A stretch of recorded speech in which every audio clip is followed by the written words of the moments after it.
Men of Reddit, what's the most creepiest thing a woman has ever done to you? Probably not as exciting as most here, but still super faking weird. I was staying at my friend's house, sleeping in his guest room. Friend is at work, his girlfriend is at home. One thing about this room is that it has a very heavy door that has to be held open by something super heavy or else it slams shut. Well, I sleep with the door closed. I wake up in the morning, and as I do every morning, I laid there for a bit longer before actually getting out of bed. Well, this time all of a sudden I see the door open.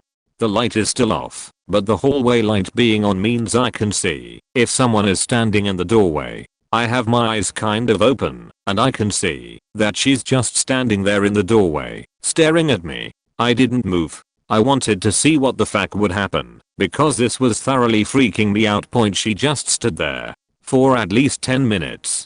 Didn't look away, didn't walk around the room. I was laying at a weird angle where I could see her perfectly. She could see me, but she couldn't see that my eyes were half open. I thought she may have been in there to grab something, because there's a bunch of stuff in the closet, clothes, and such.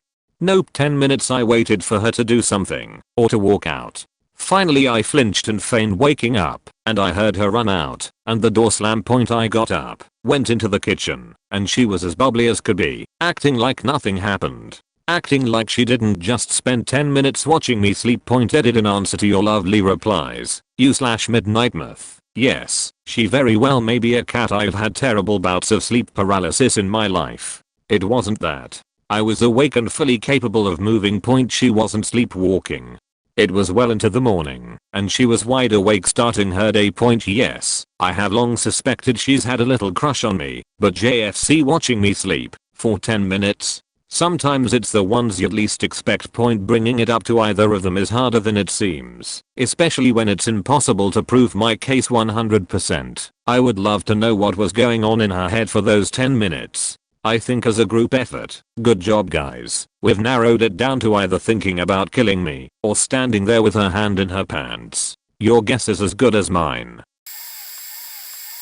Hooked up with a girl in a nightclub. We went back to my place. She was being really weird on the walk over there, but I thought nothing of it because I was really drunk. Only realized she was being weird when I thought about it later. We get back to my place, had sex, and I fell asleep. My roommate was woken up by noises formed downstairs. He got up, opened his door, and yelled down the stairs, "RM roommate. Who? Hook up. Rom. Hello. Who appears at the foot of the stairs with wet hair and wearing only a towel. Who? Where is everyone? RM. What do you mean? Who walks up the stairs, straight past my roommate, and into his room, while looking around? Who? Everyone is gone. Where are they? Where is he? RM. What are you talking about? Are you looking for Op? I'll show you to his room. RM walks you back down the stairs and shows her to my room. She went into my room and that was it. Also my roommate thought. He went back to bed, but he couldn't sleep, thinking about the encounter. Then he remembered all the loud noises and decided he should check that everything was okay downstairs in the living room. He goes downstairs, checks the living room, nothing out of the ordinary. Checks the kitchen, all good. And then he checks the bathroom and what he found was chaos. The bathroom was flooded with water at least 3 inches high, according to my roommate. He might be exaggerating. The door for our shower was torn off. There was a towel in the toilet and the entire bathroom was littered with all our toiletries. She had also clearly used my roommate's razor, although I failed to understand where, because as I remember, she was shaved all over anyway. My roommate freaked out, thinking about water damage, and spent over an hour cleaning and drying up the bathroom at 4 AM. Needless to say, he's given me some crap about it. The girl was gone when I woke up the next morning. Haven't seen her since. Oh yeah, she also gave me chlamydia. Fun times. TLD, I hooked up with a girl. She acted really strange, flooded my bathroom, and gave me chlamydia. Played an MMO for a while, where you could join 5 guilds. This lady was in 3 of them, was always nice, but very flirty with me. Our guilds use TeamSpeak a lot, and the 2 of us got to talking. Turns out though we lived a few hundred miles and an international border away, we shared a crap ton of interests. She claimed to be in her 20s. I was over 30 at the time point we became friends, though she made it very clear to everyone that she wanted more. In fact, she referred to me as her nickname I went by in that game. I found out she was going to be traveling to an area near me right around her birthday, so I offered to meet her in a public setting. That's when she dropped it on me. She wasn't really in her 20s, she was turning 16. Technically, over the age of consent, but, yeah, still a kid. Even if there weren't legal issues, I simply was not interested in dating anyone that young. I have a 5-year rule. I only date people that are within 5 years of me point. So I had a long talk with her. Explained I was damn near twice her age, and while her interest in me was flattering, I wasn't interested point. She was devastated. Crying, telling me I was making a mistake because she would be the best girlfriend slash future wife possible. That age was just a number. Finally, I told her that in 2 years, when she turned 18, and brought proof of that, I would consider going on a single date with her if she was really that serious, and that, if all went well, I would consider making an exception to my 5-year rule. But under absolutely no circumstances would I ever date or even meet with someone that was under 18. She wasn't happy, but eventually accepted that was the best she would get, and we stayed in touch, even after I left the game. Fast forward almost but not quite 2 years. She has finally found a boyfriend. She hits me up on TeamSpeak. She wants me to travel up there to meet them, because in her words she wants me to know exactly what the hell I missed out on by unfairly and unreasonably turning her down. Age is just a number, and shouldn't have gotten in the way. She has since become more normal, but yeah, those 2 incidents really creeped me out. No, I have never dated her. I had dated other women I had met in games before then. Never have since. I had a girl come into my dorm room and try to have sex with me when I was passed out drunk point. I didn't even find out it until a long time after it happened. I found out through my girlfriend at the time when she got upset because she found out a close friend of mine and I had sex before we met, and I never told her about it. She then started asking about other girls I hooked up with, that we hung out with, and I told her that she was the only one. That's when she said, "Don't lie to me, what about?" I seriously had no idea what she was talking about, and then she told me the story. She heard about it before we started dating, because they were friends. Apparently, one day the 2 of them and another friend were on a porch swing that was in the middle of our quad.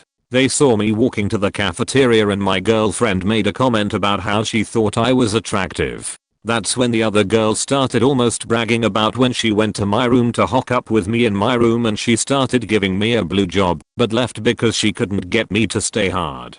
The way she told it made it seem like I wanted it and just had whiskey dick, but the truth is that I have no memory of this happening and would have never wanted to have sex with her. I did not find this girl attractive at all. In fact, I found her pretty annoying. I'm also certain she was not bullshitting either, because she knew that I was uncircumcised point. My girlfriend was really understanding about the whole thing and apologized that it had happened to me. Her freshman year some guy tried to force himself on her, and she only got away because she came with someone else who heard her yelling for him to stop.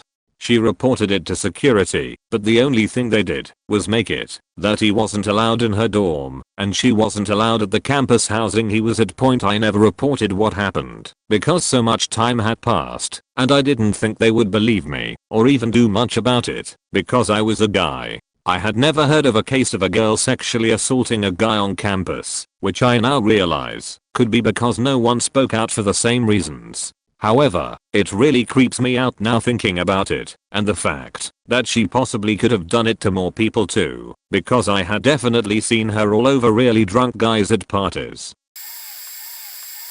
So, I took an astray one time, and she turned out to be trouble. I'll pause while you all put on your shock faces. Among several things that eventually lead to me asking her to leave, she made me an accomplice after the fact to shoplifting by stealing some stuff and then hopping in my car. The final straw was when I came home one night and found her banging my weed dealer on my expensive custom-made couch. No towel or sheet, getting their sweat and juices all over it. I threw them both out and told her to come get her stuff in the morning.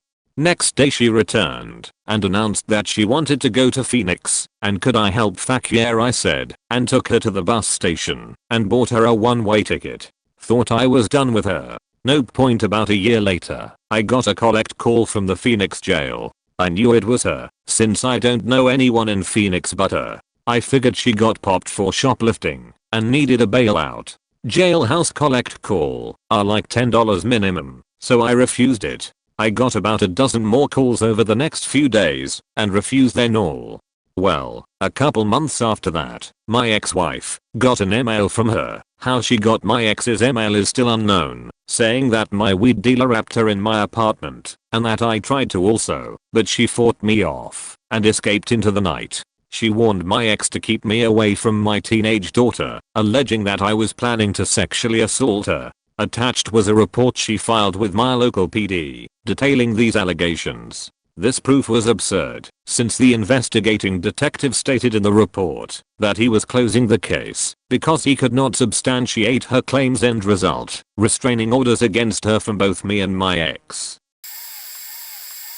Maybe not the worst, but here's something. Point. I was in a really low mental state due to some past trauma/recent health issues when we started dating, which I think was part of the appeal for her, since looking back the whole thing was very predatory. Age gap, 24 meters and 32F. She started talking shared finances just a month or so into the dating. It's pretty obvious what she was about in hindsight. Anyway, she encouraged me to start keeping a journal to help with my mental recovery, with a twist. For the journal, she would ask questions and I would write answers to them, which she would read.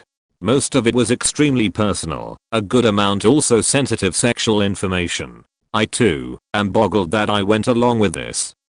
She was also doing classic abuser things, trying to cut me off from my best friend and all. Fortunately it only took a few months for me to start seeing clearly, though I wasn't quite committed to breaking up. She must have sensed some resistance though. One day she asked for my journal, set it aside, then proceeded to start the breakup talk.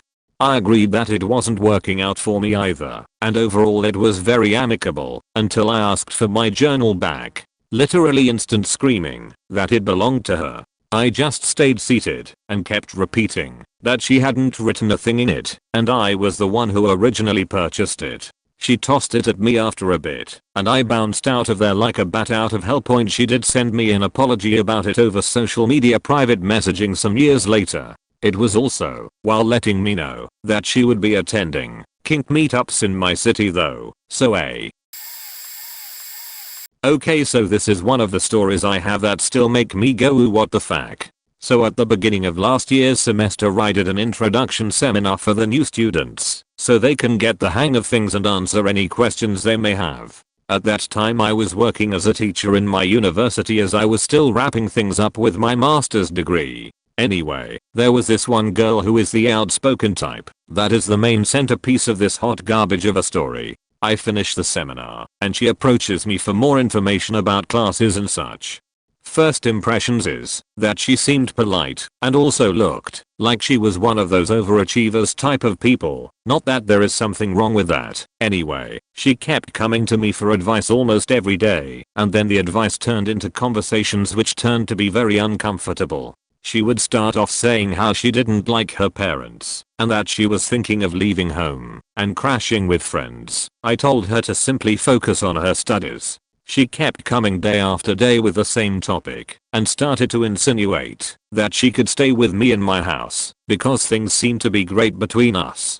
I honestly didn't know how to react to that because I kept things pretty professional with how I spoke with her and all of my replies were short and simple. I obviously said no. The last thing I need is this in my life. A week passed and she came back and she was crying saying horrible things about her parents and how she was thinking of hurting them. Here I was a bit worried because I didn't know if she truly meant it or it was because her emotions were affected by the situation with her parents. She asked me for a hug and I gave her a pat on the back and left.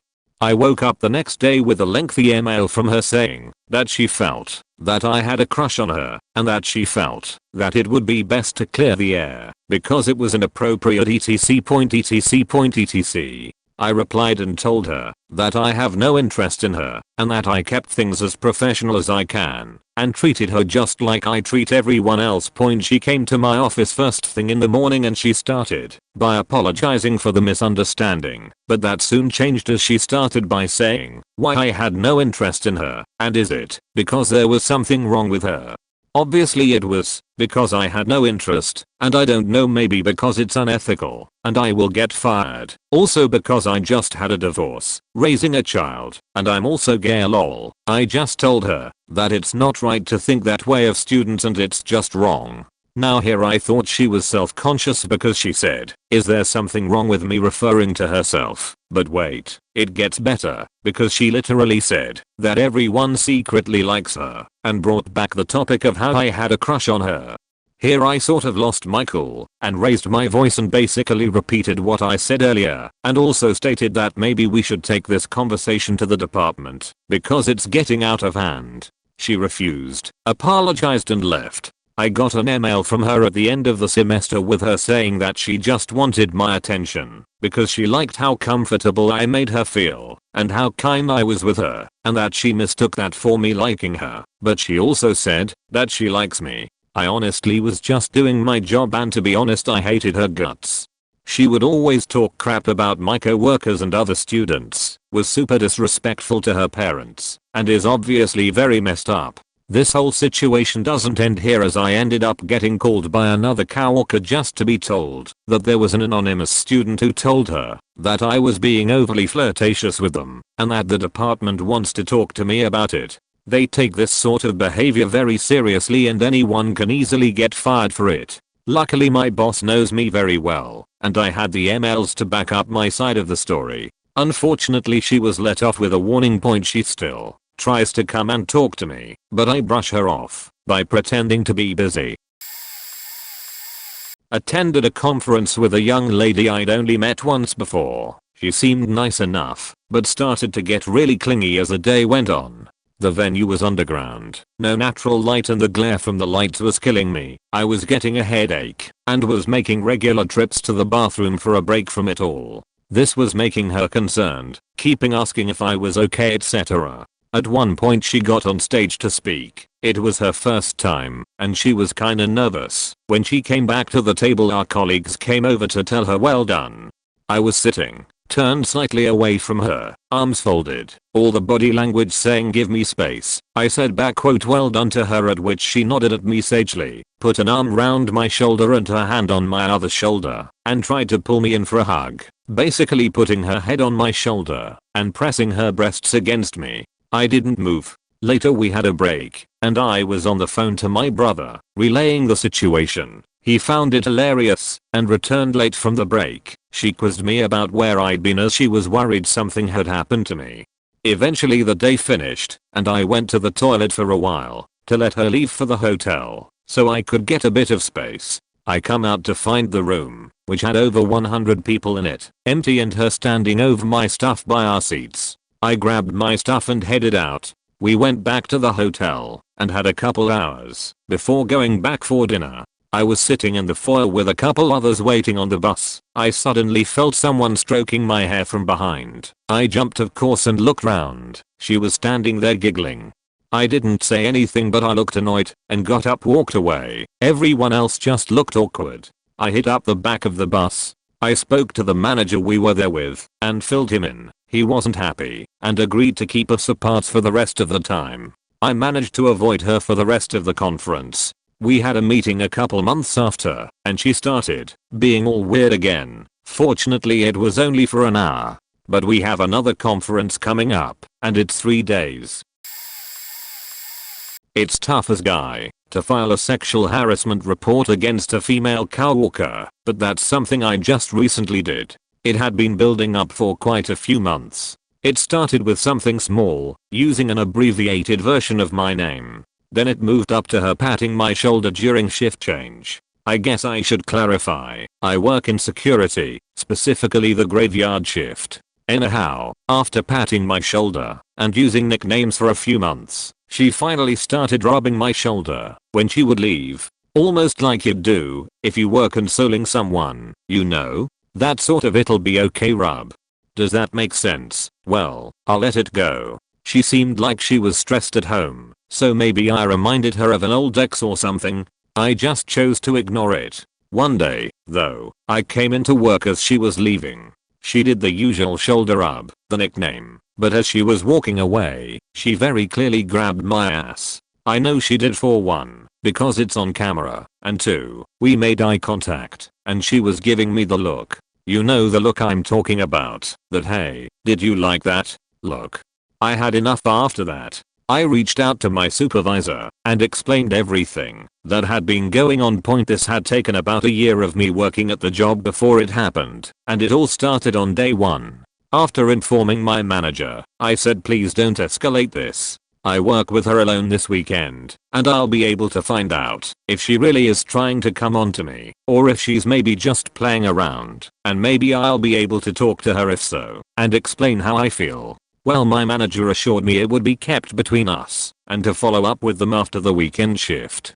So the weekend comes and goes, nothing happens. Nothing in passing, no remarks or flirty attitude. I guess maybe I just misunderstood her actions. So I called my manager, explained everything to them, and I thanked them for listening to me and keeping it confidential. It was at this moment I was informed they had taken my experience to human resources and started a sexual harassment investigation. What's the first thing they did? Ask my coworker for a statement. I was livid. So angry. I lost all trust in my supervisor. I knew I was going to be retaliated against soon. So some time goes by, maybe about a month, when suddenly in passing this woman, instead of have a good night, or see you tomorrow, all I get is a glare. At my job, there's people who patrol and people who watch the cameras. She watches the cameras. On our shifts, she started constantly asking my location, which is not normal for the site I was working at. No matter what I did it wrong. Suddenly she starts including me in her reports when we work together, saying I left doors unlocked, or I made the patrol truck messy. Things she can't prove I did, but I also can't disprove. She sends me an email stating I've been rude to her, putting her in unfavorable situations with our coworkers. It's just spiraling out of control. I hate that this story doesn't have an ending yet, but it's still going on. What started as creepy behavior now really takes a mental toll on me. I'm not afraid or anything, just stressed. Because I know, no matter what I do at work it can come back on me, and I have no way of defending myself. I've tried going to my manager again, but they just tell me to ignore it, and that she's just stressed at home. She isn't mad at you specifically. Well, thanks for reading this super long post. TLDR, my female coworker started getting a little too friendly, and now that she's been being investigated she's making my job a lot harder than it has to be. This will get buried, but here goes. I've had a couple. 1 at a friend's house. Phone rings. These are the days before cell phones, and his mom answered it. Said it was for me. I said hello. Female voice on other end says this is what I feel when I see you, and proceeds to play Poison by Alice Cooper down the phone. Still don't know who it was, as I had only decided about 20 minutes beforehand to go to my friend's house. I was 15 at the time. When bouncing at a club, had a drunk older lady continuously grab my ass whenever I walked past her. After the 5th time I told her to politely fuck off and stop groping me. Her response? I paid to get in here, so I can do whatever I want, with a massive sheet-eating grin. Needless to say, her night ended quickly. 3 again when bouncing. Whoever says security work in clubs must be fun have never seen the sheety side. Had an approximate 55-year-old woman try and use my leg as a stripper pole, and I was standing on a post. The look I gave her sent a pretty clear message. Her friends thought I was hilarious. 4 had an ex-girlfriend from my teenage years stalk me well after we had broken up. Like 5 years after we split. I was in my very early 20s when I found out through mutual friends that she used to wait for me to get home from work. I didn't drive at that time, so I took the bus. I also worked varying hours, so God knows how long she sat at the end of my street, just waiting for me to walk past. I did realize that it was her car I used to walk past when I was nearly home, but only after talking to my friends. Turns out she was doing it for roughly 4 months. Edit. Am I the only one who double checks their comments for grammatical errors? I was 18 and had just graduated high school when I was at a birthday party and my baseball coach's ex-wife was there. They had literally just broken up and weren't officially divorced yet. For some context, my baseball team was all very close and we often had team get-togethers over at our coach's house, and we were all really close with him and his now ex-wife. Anyways, the night went on and we were talking and were both drinking and she asked me to dance. Honestly, she was pretty good looking and I was 18 while she was 35, so I knew it would look worse on her than me. I said fuck it and decided to dance with her. I obviously expected us to just casually dance since there were many people around who could see us, but nope. She literally started grinding on me and dancing extremely provocatively with me. She then whispered in my ear, "You don't even know the things I have wanted to do to you." I just drunkenly laughed and kept dancing until a mom of one of my friends who also was on the baseball team came over and started ripping my baseball coach's ex-wife's head off about how inappropriate she is being and just how sick she is and all this other stuff. She was embarrassed, understandably so, and left shortly after that. I didn't see her the rest of the night. I was kinda mad at the time and felt like my friend's mom was being a cork block, but later realized it probably wouldn't have been the best idea to screw my baseball coach's ex-wife. Oh boy, this is the perfect place for my story. It begins on Tinder. Matched with a girl. Pretty, talkative, though occasionally silent. We arranged to go out on a date. I picked her up from her shabby shared house. She was a little self-centered and a little hyper, but as I said, pretty. So we overlook that. Went for drinks at a riverside pub, then a walk. It was early afternoon. Things were going swimmingly. She asked what I was going to do the rest of the day. I said go home and not do much. She asked if I wanted company. Of course I said yes. We drive back to mine, then out for another drink. While we are stood at the bar, I look at her on her phone googling words to the effect of "can I drink alcohol on my antipsychotics?" By this point I'm more than a little worried, but I've had too much to drive her home, and it's too far for a taxi. I rein it in a little, not really drinking anymore. She plows on, her conversation becoming less sensible and more disjointed. She starts talking about when we are married, and then about how she was madly in love with her ex. I think the best thing is to walk back to mine, let her sober up, and drive her home in the morning. On the walk back she attacks my face with one of the least pleasant kisses I've ever experienced. We get back, and she tells me she's not going to sleep with me. Not that I asked, but then when I offer to sleep on the couch and let her take my bed, she won't hear of it. Once in bed she alternate between serious talking about the future and some of the least effective sexy talk ever, interpreted with unappealing making out. Eventually she drifts off.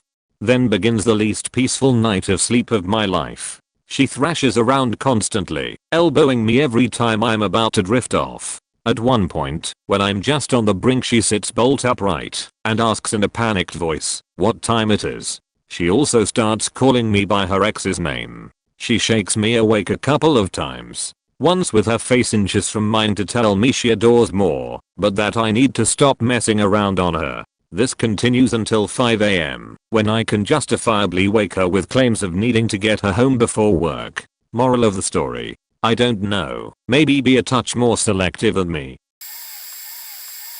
Made this account to post this because I'm just recently realizing that it is what I'm describing and not what a faking crazy chick that was. The things I did to get laid in high school. The pretext is that I involuntarily dated this absolute faking psychopath for about a year or so in high school. Any statements or attempts to leave her in any context yielded suicide threats, actual cutting, physical violence, threat of crying rap, as in lying to say I rapped her, you name it. It was the first relationship I'd had, and within a few weeks I was lost and everybody just thought it was hilarious. Had a thing for crazy looking chicks, so I was getting what I deserved, right? Colored hair and tattoos. How fun. She got involuntarily committed to a literal insane asylum our junior year, and I started moving on with my life. Won't get into detail about how bad it was when she was local, but trust me, every night I was either getting stalked, rapped, called at 2 AM to hear about how she died and was going to die. Not true, ever, shit like that. It consumed every part of every day until she was taken away and I was faking miserable. Anyway, fast forward to post high school. Have my own place with a friend. Life is great. I'm dating this smoking hottie that I was just crazy for. When I get a call from a number one didn't know. This is 2003, so new numbers are actually a bit less common. And it's her. She's better now, and she needs to reconcile with what she's done, because she can't move on with her life without my forgiveness. etc. I hung up, because I knew it was bullshit, but the girl I was seeing at the time, who I would have done about anything to get points with, was like, you should go. I mean, it's just coffee at the Starbucks, what's the worst that can happen? Like an idiot I faking go down there, and girlfriend doesn't go, because she thinks it's too awkward. As soon as I sit down, if I remember this right, she fakes a big panic attack and runs into the Suburban I was borrowing from my parents for the weekend for moving drums I like. So my car. People are looking at me like I'm some kind of asshole, and I'm already worried. Go and sit in the car, and within a couple of seconds she's got a belt around my neck and wraps me full on. She's determined to have me come inside her because she loves me and our baby is going to be amazing, and repeatedly tells me that she's going to run out of the car with her clothes torn and sheet crying rap of if I don't comply. Maybe this is a usual thing. Maybe this isn't. I assessed the risks and situation and just gave up. It was awful, took forever, and I just closed my eyes from what I remember. Like 15 minutes of this chick just spamming nonsense about how much we are in love and how great it is to finally have me back, interjected with, if you leave I'll faking. Tell everybody outside you faking rap DMEE because I love you / need you. So bizarre, I almost wonder if anyone will believe this. I don't even remember how she exited. I just remember the awful feeling of I hope there's no baby from this, and it's kinda blank. Here's the even crazier part. Some months later I hear that this girl is pregnant and pretty far along. It lines up to I think about the week or two of when this happened. Feel like it was 6 months pregnant, and it was like 6.5 months ago that she faking rapped me. Went nah, can't be, went on with life. FWIW, I didn't process this at all really at the time. I just blanked it out and tried to pretend nothing happened. But in the back of my head, I'm worried. Maybe a year and change after this, I hear that the kid looks like me. Like straight up looks exactly like what you'd expect a kid from us to look like. Lots of people make jokes, but the only person who knew that this had happened were like one friend and the girlfriend at the time, who left me that day. For a while at least, years went by with me thinking that there was a rap baby out there with the most mentally unstable person I've ever heard of existing in like functional society, aka not already on the street / committed. It faked me up. It sucked the ability out of me to have any healthy trust or relationship for a while. All of my subsequent ones in early 20s had issues that I now realize are rooted in this trust. Here's the craziest part. Maybe 4 years after this went down, I got a call from her out of the blue. This was a yearly ish experience. She always found a way to get my number or something. And she confesses to going out immediately after she had rapped me and getting intentionally pregnant by some guy who looked a lot like me, because she was going to try to convince me it was mine and she just needed to be sure. But haha, he turned out to be amazing and I married him. That's why I got over you. How funny is that? Paraphrasing, but this was the tone of her description to me. So yeah, she married the guy she initially was faking to make sure that a rap baby or pseudo rap baby that looked like me would come into being, and I think I only heard from her once more in my late 20s when she had a couple kids. TLDR, crazy ex-girlfriend from high school got out of the mental health ward. Rapped me, then immediately started date rapping another guy who looked like me, so she would have our baby. But fell in love with second dude and only disclosed this to me years after the fact. I've never typed this out before, and I only recently realized that I'm a rap victim and not just a dumbass who stuck my dick in crazy when I was younger, and I don't know how I feel about it. This is an account I made to tell this, and I doubt I'll log in again unless people really need to know something or I can be helpful. It's 15 years ago and the details are not as clear as they used to be. Not processing the abuse in high school from her or the rap later on at all was a bad decision. It was my ex. The relationship was going good for a long while, and during the creepiness of it, I didn't even notice till after we ended it how bad it was. One of the things she always liked about me was the way I dressed. I took care in how I looked, but nothing I would consider overboard. I would call it routine normal guy stuff plus 10 minutes a day. She especially liked the way I dress and a specific clothing line in my country. They had different series of clothes, T-line, F-line, etc., with unique but specific style/look.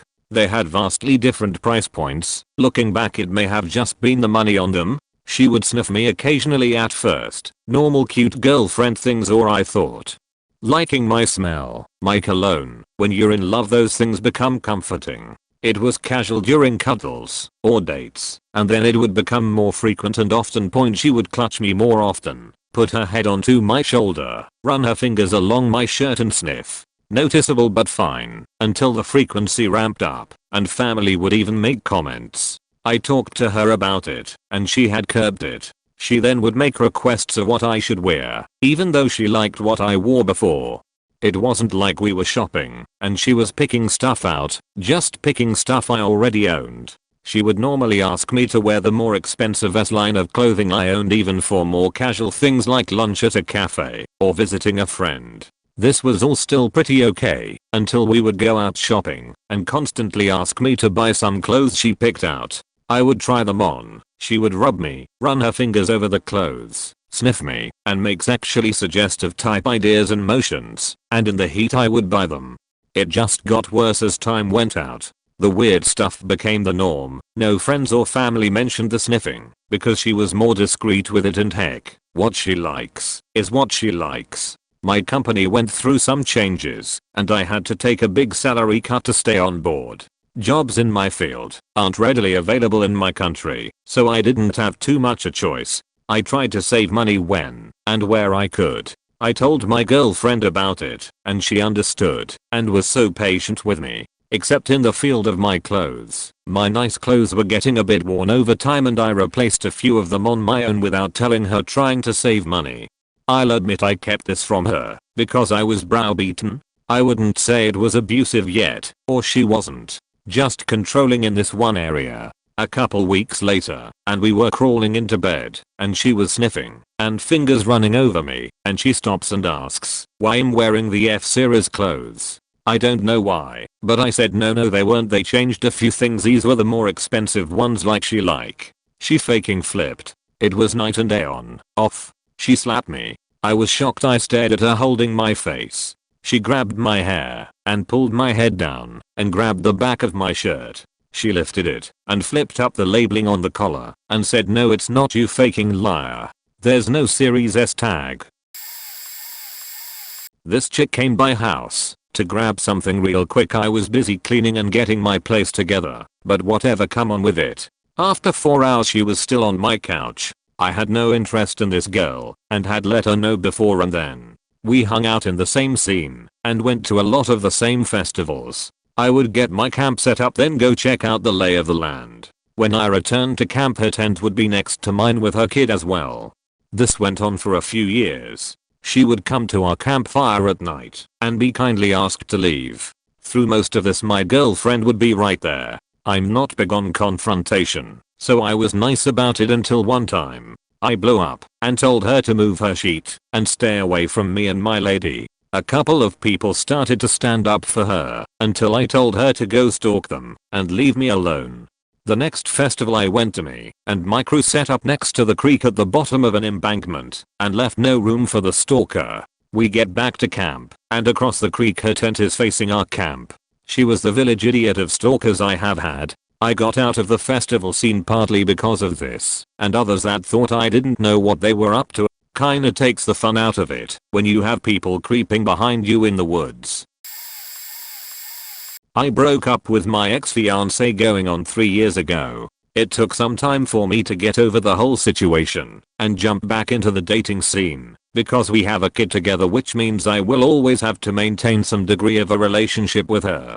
I waited both for self-healing as well as maintaining a level of respect for her. It felt wrong talking to other women right after ending a relationship with someone I had a child with and was close to marrying. I met a girl at a coffee shop and we really clicked.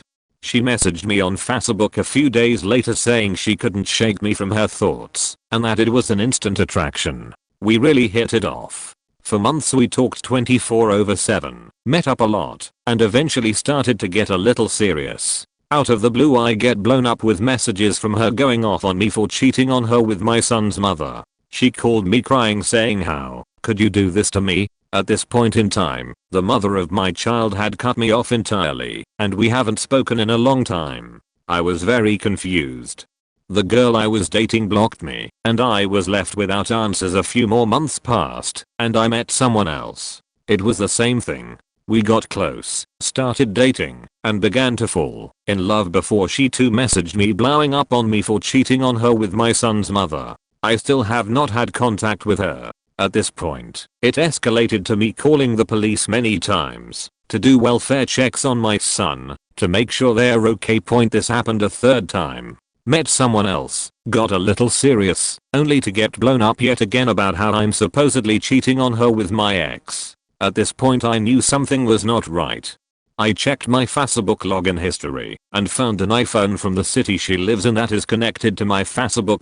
Apparently, years prior, she had watched me log into my Facebook account and took note of the email/password. She had been logged into my Facebook for years, waiting to see the "I love you" pop up to come in and crash my relationships. I had also discovered that she was logged into my Reddit account and various emails. Despite her moving on and starting a family with someone else, she went out of her way to make sure that I couldn't move on. She was messaging these women saying that I'm sleeping with her and that I was cheating on her with random women when we have a kid together. Some messages were her saying that I was currently right next to her, despite me not having contact with her for years. I had been in the process of taking her to court for alienating me from my child. Her focus was entirely on ruining my life in any way possible. I changed all of my login info, deleted my Reddit account, and made new emails. This has not been a problem since. I'm currently developing a new relationship with someone else, and I worry every day that she is going to pull another stunt like that and ruin this one too. Since changing my info, that iPhone hasn't logged into my account in well over 3 months, so I think I'm in the clear. She had access to everything. Every conversation I've ever had since I was 15. She had been reading it all, taking screenshots and watching my every move that's tied to the internet. My son's mother was stalking me 24/7, and I had no idea. Not so much did, but rather said. This was 3 years ago, and I had befriended someone in a small online horror community sometime before the incident went down. I thought they were cool, and I admired their passion and drive to be an artist, so we would sometimes give each other feedback on whatever it was we were doing, and talk about our dreams and goals we wanted to accomplish. Jump ahead to a few months before a good chunk of us in the community are set to meet up at a convention out in New Jersey, and the two of us would end up spending some time just shooting the shit about life and whatnot. I don't remember what prompted the conversation, but they told me their goal was to move to a specific part of Vancouver, because once they had the resources to leave home, something they have been open about in a few group chats. This is fairly innocent on the surface at face value, but when you learn that two artists we in the community look up to are from there, it feels uncomfortable. In the weeks leading up to when the convention was happening, before we had a massive falling out, they casually told me that if they don't make it as an artist, they are just going to become a celebrity stalker. They bragged to me before that they have the phone numbers of said artists on speed dial before, and went out of her way in an obsessive manner to get a friend in the community yanked away from the fan setup line because she had a grudge against him. As far as I know, she's still friends with both artists on Facebook like nothing ever happened, and both artists have been open about having stalkers who have threatened them and their family before. I think she still follows me on social media, but I get massive red flags when I see her pop up somewhere. A long time ago I worked at a hospital in the materials department. Basically we stocked everything at the nurse stations. I worked graveyard and was a flirty with all the nurses and they were right back. Nurses of Reddit, I'm sorry, but you're the horniest creatures on the planet. Thirsty nurses. Several would touch or grab at me, but I was extra flirty with one. She was in her 30s maybe, and she could dish out some good talk. To me that's all it was, talk. A fun way to make the night go faster.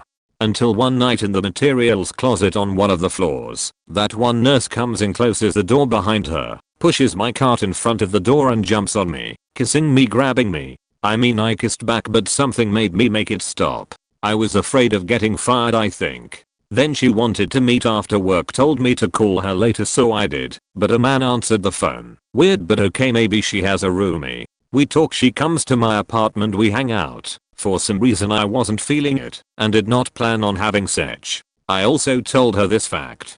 She said, "You will come around, let's keep hanging out." She started getting impatient because she began trying to take my pants off. I told her no. Grabbed my pants to pull them up.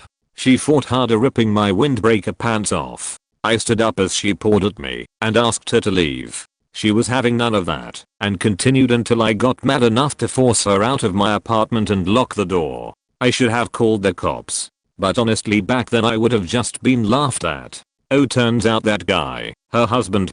I ended up quitting my job because I was so worried about having another run-in with her. I got no story with a creepy woman as itself, but there was a moment in my life where I was freaking out inside because it really gave me the creeps. Long story short, there is a woman from my past, my big love, if you want to give it a name. She appeared again in my life. But this girl suffered from depression. No big thing, just anxiety states. So you would never recognize it, but only if she has those days when she can't get out of bed, or days where she tries to flee from everyone and hide in her room, or random sadness, but nothing big really. We were dating again, and sometimes it felt like she was just egoistic because she was often only talking about her and her problems, not seeing my problems, and she wasn't really caring about me, but just about what she wants. Next step was, she was in a relationship at this time when we started dating. Don't want to talk about the moral aspect right now. Things were difficult and my brain had a really hard time with a lot of pain for me. I really was suffering, but I love her. After a few weeks of dating and fighting, if you see it from my side, we had a deep talk about her and her life. She should play it straight and no games. Then we ended up talking about her fear and disease, and she looked me in the eyes from a 10 centimeter distance, deep blue eyes. I was totally hurt in this moment because I could not understand how she can say that she loves me but can't be by my side or end her relationship, and she was a little bit smiling and telling me how much she loves me and that she never wants to lose me, that she can't live without me. At this moment something in my brain kicked in. I felt like she was playing games, her mind playing games, like she was crazy. At this moment my brain played in a movie, like I was caught in the nest of a psycho. Those eyes seemed crazy, the look she gave me, and how close she got. What she was telling and playing all the time, I felt like she was totally psycho crazy. I don't know how to explain it correctly. Do you know horror movies with a woman that plays the guys with love to get them into her nest, and then in the last moment, before they get eaten alive, they realize the trigger the monster? It felt like that, but in real life I never had this shower over my back and this panic again. I got up from the couch and left in seconds. We had a talk about that a few days after, told her it was too much for me, and in the end I felt like I'm the crazy one. But this was the most shocking moment with a woman in my life. A random lady who was like 30 years older than me just started hitting on me out of nowhere. We were on the train that I always took after I get off work. I had seen her before, but aside from smiling and staring at me, she had never done anything really bad. Although all the smiling and staring had freaked me out already. It was really creepy. But that one day, she approached me and started talking to me. It started off normal and polite, but then she started asking really private questions, like, are you in a relationship? Where do you live? And so on. I dodged a bullet there. I didn't answer them and sort of just tried to change the topic. Should have let her standing there, but I try to be as polite as possible, especially towards women. I didn't really want to upset her, mainly because I didn't want her to throw a tantrum. That wouldn't have ended well for me, because if a woman screams with a man near her, you're dead. She then started complimenting me and then tried to get me to drink with her and some random, drunk strangers who just got on the train. I denied, but she took a beer that one of them handed her and started yelling with them. People were staring, and it was really embarrassing because she pretended that we knew each other and that we were there together. Both of us get out at the same time and she walked me to the stairs where she finally leaves me alone after saying goodbye and that she hoped she'd see me again point, and I'm faking glad that I haven't seen her since.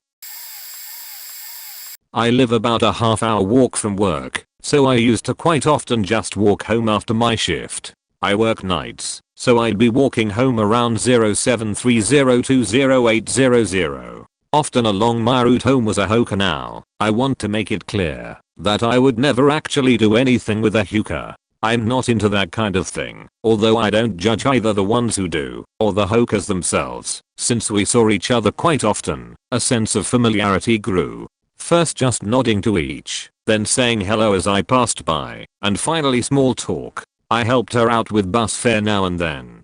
Then I don't see her for a while. I work in a transitional homeless shelter.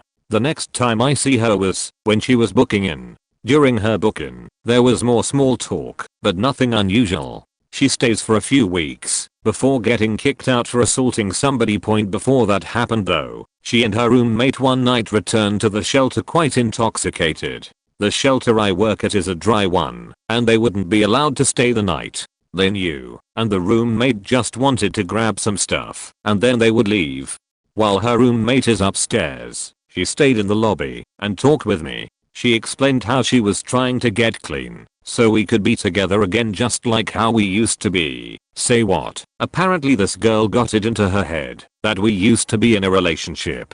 Before that can really sink in, her roommate comes down and they leave. She doesn't have a chance to talk to me again before she gets kicked out. So, about a year later, I now have a car. On my way home one day, a woman steps into the street and waves me down. I stopped thinking she needed help, and it was her. Now, my car has a feature that when you put it in park, the doors unlock. When she heard the door unlock, she immediately gets into the passenger seat and refused to get out. She starts begging me to drive her home, finally saying please. I love you. Please. Realizing I was probably fighting a losing battle, I agree to drive her the few blocks home. On the way, she takes one of my arms off the wheel and puts it around her. Then she grabs my junk. She keeps her hand there until we get to the location, and as soon as I pull over she starts trying to kiss me. I say no several times, but she's quite insistent, and I didn't want to fight back too much because her hand is still around my junk. I try to explain I have a girlfriend and she just doesn't care. Finally she realizes that I'm just not into it, so she gets angry and demands that I drive her back to where I picked her up. She cried the whole way back. When we get there, she refused to leave my car until I give her $20. When I do, she smiles, kisses me on the cheek, and says see, that wasn't so hard, and gets out. Almost everyone I've told this story to thinks it's hilarious. For a while after it happened, they loved to tell jokes about it. It took me a while before I fully processed it myself, and I don't find it hilarious at all.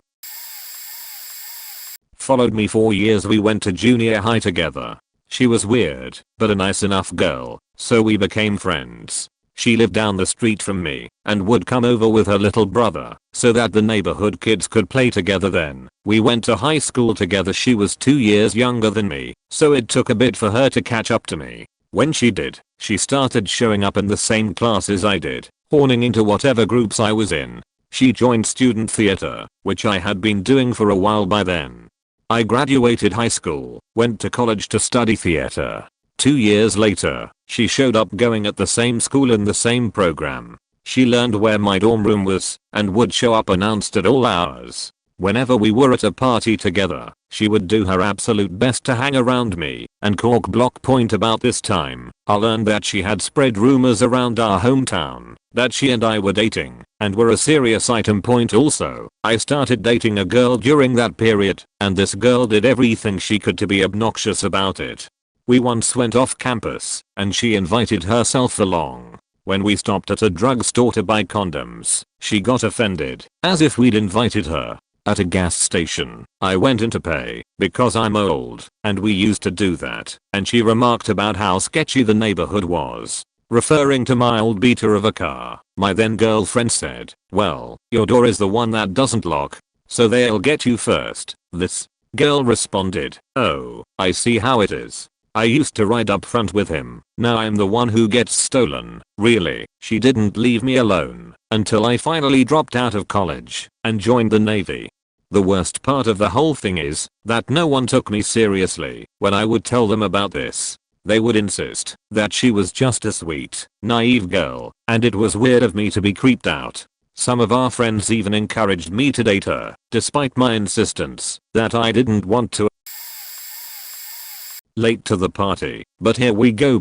I had dated this girl for a little over a year. I had been ring shopping. Her parents loved me. She had lived with me during the summer, had a key to my place, etc. Everything seemed really good. I've always loved Halloween and she didn't, but she agreed to go out for it if I picked up couples costumes. Okay, cool, I'll do that this week. I ended up having to go to Minneapolis 3+ hours away for work all week and didn't have the chance to pick anything up. NBD, right. We'll do it Saturday morning before going out. Welp, I was wrong. She starts screaming at me, hit me a couple of times, and saying how I love the Bears more than her. To be fair, I love my Bears, but I only ever asked to watch the game every week for 3 hours and she could be there, but they were my focus. She ended up storming out / crying / screaming / slamming the door in my head. I say, well, I guess I'm single. So I grab a beer and walk downstairs to talk to my buddy who lived below me. I finish the story to him and my beer and decide that I'm still going out tonight and start going to my car to get a costume. One beer guy's not over the limit. I get to my car, mind you this is almost an hour later, and she's sitting in her car bawling and comes out to confront me. Screams that I was supposed to chase after her to show that I loved her. Noped out of there real quick, got in my car and was gonna go get a costume. She maneuvers her car to block my exit while screaming at me. Finally go around the other way and get out, where she starts to follow me, calling me every 10 seconds. Finally she turns off and I say, well, maybe this is better now. She calls me a few minutes later and I have a bad feeling, so I picked up.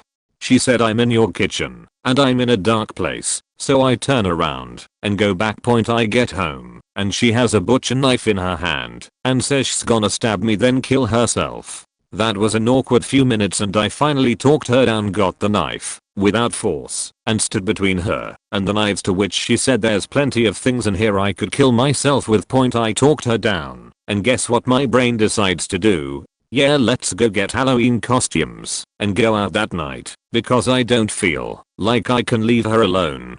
So we go out that night and she gets the drunkest I've ever seen her, like falling off bar stools drunk.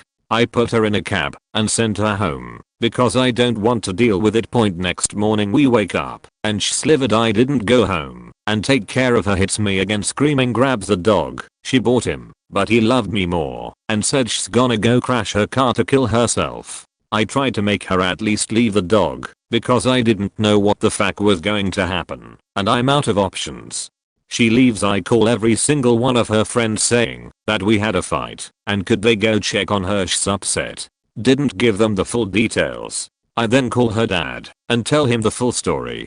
Basically that his daughter was going to harm herself and I couldn't deal with all of this myself. Could he drive the 5+ hours up to help me? He responds with, well, she's always been strong-willed. Are you sure she's not on her period? Yeah. Finally get the word that she's safe and I talk to her on the phone, ending things. Then she tells me she's pregnant and has known for a couple of months. In my head I know she's lying, but I'm thinking, well, if it is true you got hammered the other night and endangered the fetus, what the fuck is wrong with you? I offer to pay for the visit to the gyno and check it out, and her story obviously changes after all of this. She confesses that she just loved me so much she wanted to keep me, but we could still be fuck buddies if I wanted. Yeah, didn't speak to her after that. I woke up one night because I couldn't move to find my arms and legs been cuffed to the ends of my bed and my ex had removed the safety release pins from cuffs and my ex sitting on my stomach muttering to herself. She was saying things like, I knew you'd cheat on me. I'll teach you. I'll make sure no one wants you. To clarify, this wasn't the first time she'd been physically abusive, this wasn't spontaneous, and while I tried to get away she kept me around with threats of blackmail, that she'd report me for domestic violence.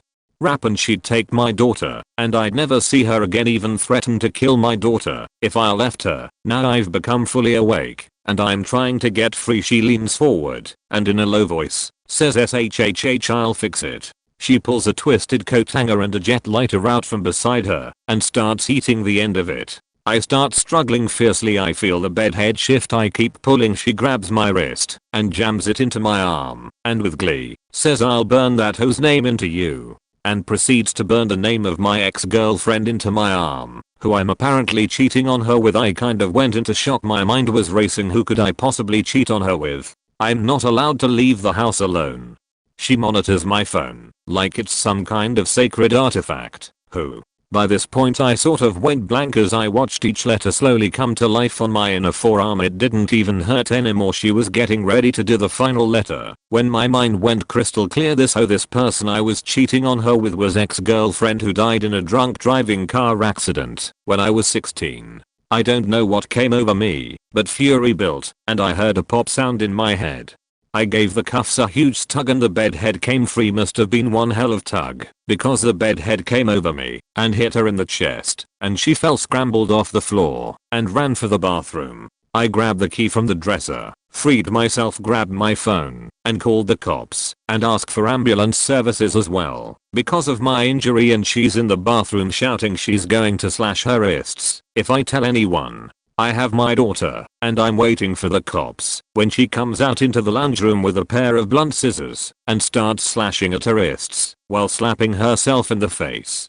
Cops show up, ambulance show up. I start telling the cops what has happened and been happening, while a paramedic looks at my arm and the other looks at her. After all, it's not the first time I've called them because of her or CPS, to which nothing was ever done. Hell, this was the first time the cops actually showed up. Suddenly she starts bawling her eyes out, howling hysterically. The cops forget I even existed and rush to her side and start consoling her, telling her it'll be okay, everything is fine.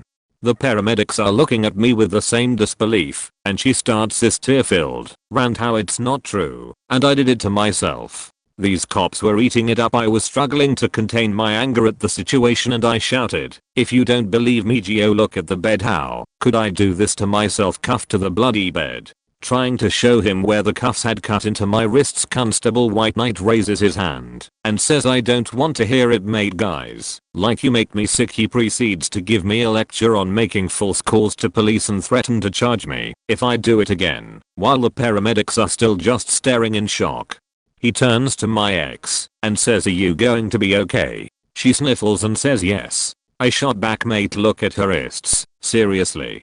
To which he just glares at me. One paramedic goes, starts saying something to the cops. "She got out, fellas," has before the White Knight cop interrupts with, "We are done here, let's go." When the paramedics try to protest, he orders them out. As they were leaving, the female paramedic says sorry, and her male companion looked utterly disgusted. White Knight cop gives her his card and says, "If anything else happens, call this number." He shoots me a glare and walks out. Now I'm feeling alone, utterly defeated, and at the mercy of this crazy bitch. It's reinforced all her threats. All I can think is no one can help me, no one can help us. I start fearing for my daughter. The panic and anxiety is so much I felt like I was having a stroke, and I collapsed. I woke up on the floor with my daughter curled up next to me, with my ex acting like nothing happened. The only thing she said about it was, "The female is always the victim. I hoped you've learned your lesson," and she never spoke of it again.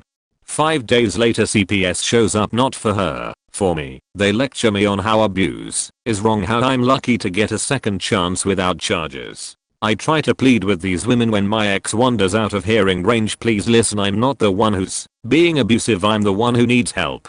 They ignore me, talking over me, explaining that I need to do anger management classes and a how not to abuse women course. If I complete those, I won't be charged this time. And the second CPS lady chimes in, "And you won't have to lose your daughter. She's very pretty and obviously loves her daddy." So no help from authorities or CPS. My head is racing and I feel lightheaded. I figure, right, I have to do these classes. Maybe someone there will listen. Anger management people, look, let's not blame someone else for our mistakes. That's why you're here, to learn to take responsibility for, and to control your age. People at the How Not to Abuse Women course are typical for abusive males, to blame their partners for their actions, because deep down they feel guilty.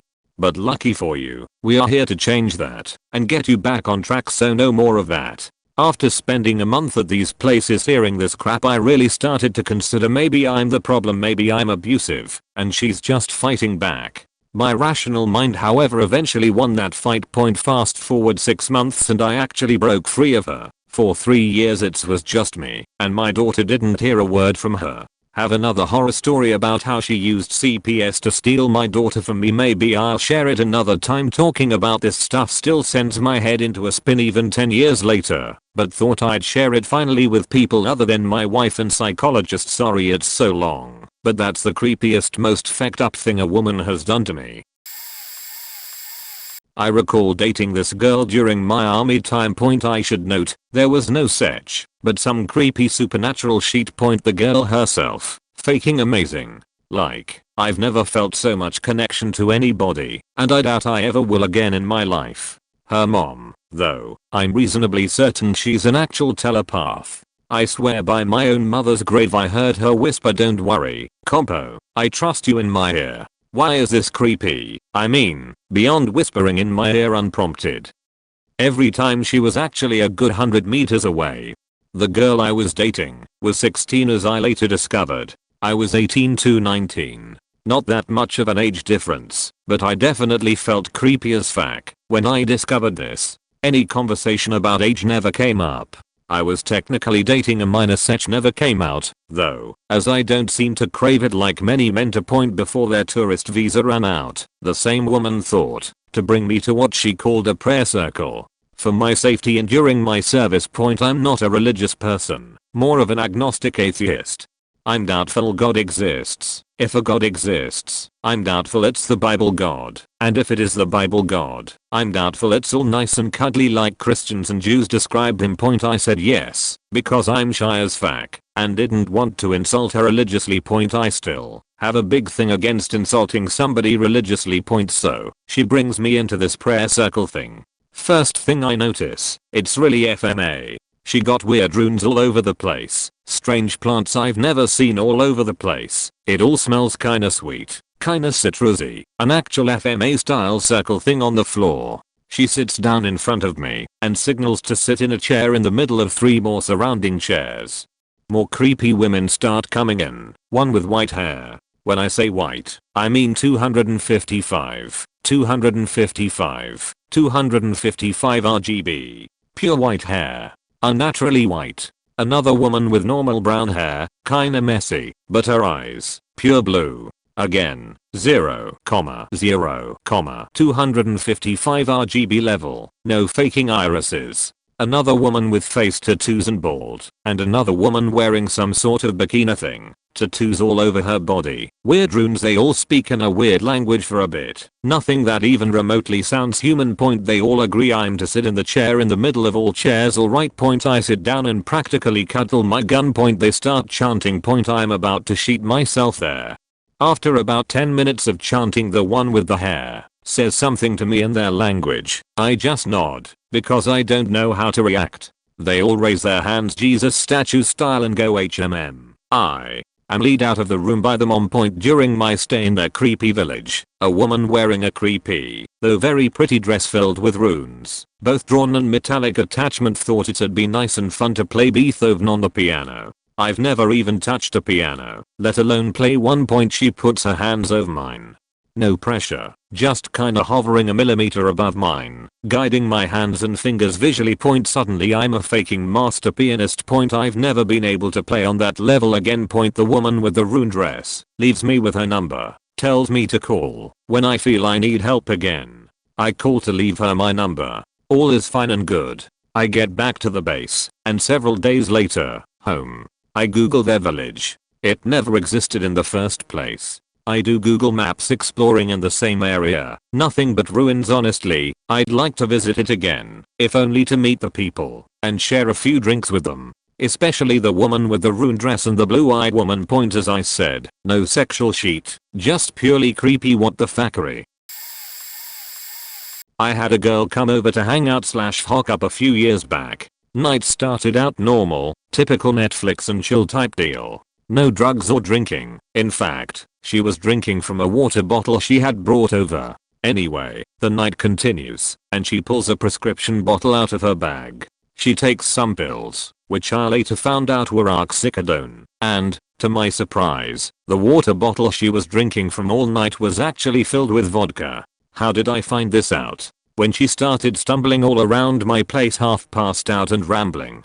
Ended up having to care for the girl all night, because she was basically a drugged mess. To make matters worse, she drove. Now by the time 4 AM rolled around I was pretty sick of her shit. She was being obnoxious, which I suppose was to be expected given the combination of drugs and alcohol. I wanted to get her home, more importantly, get her the fuck out of my place, but also didn't want her to drive, so I convinced her to let me drive her car home. At this point it's 5 AM, and despite agreeing to let me drive her home in her own car, she starts screaming that I'm trying to rap her while outside and in earshot of my neighbors. Now, I didn't know exactly where this girl lived, but thankfully she gave me her phone. I opted to call her mom, being she lived at home. So I get on the phone with her mom, who I have never met, and proceed to explain the situation. Her daughter drank, popped pills, and is now in no condition to drive, but she had to get the fuck out of my place, so I'm driving her car. PLZ, give me your address. Thankfully, her mom was understanding. Come to find out this isn't the first time she has gotten faked up like this. I make it to her place and her mom was super nice, thanked me for dropping her off and not calling the cops. I was in such a rush to call it a night that I ended up just walking home.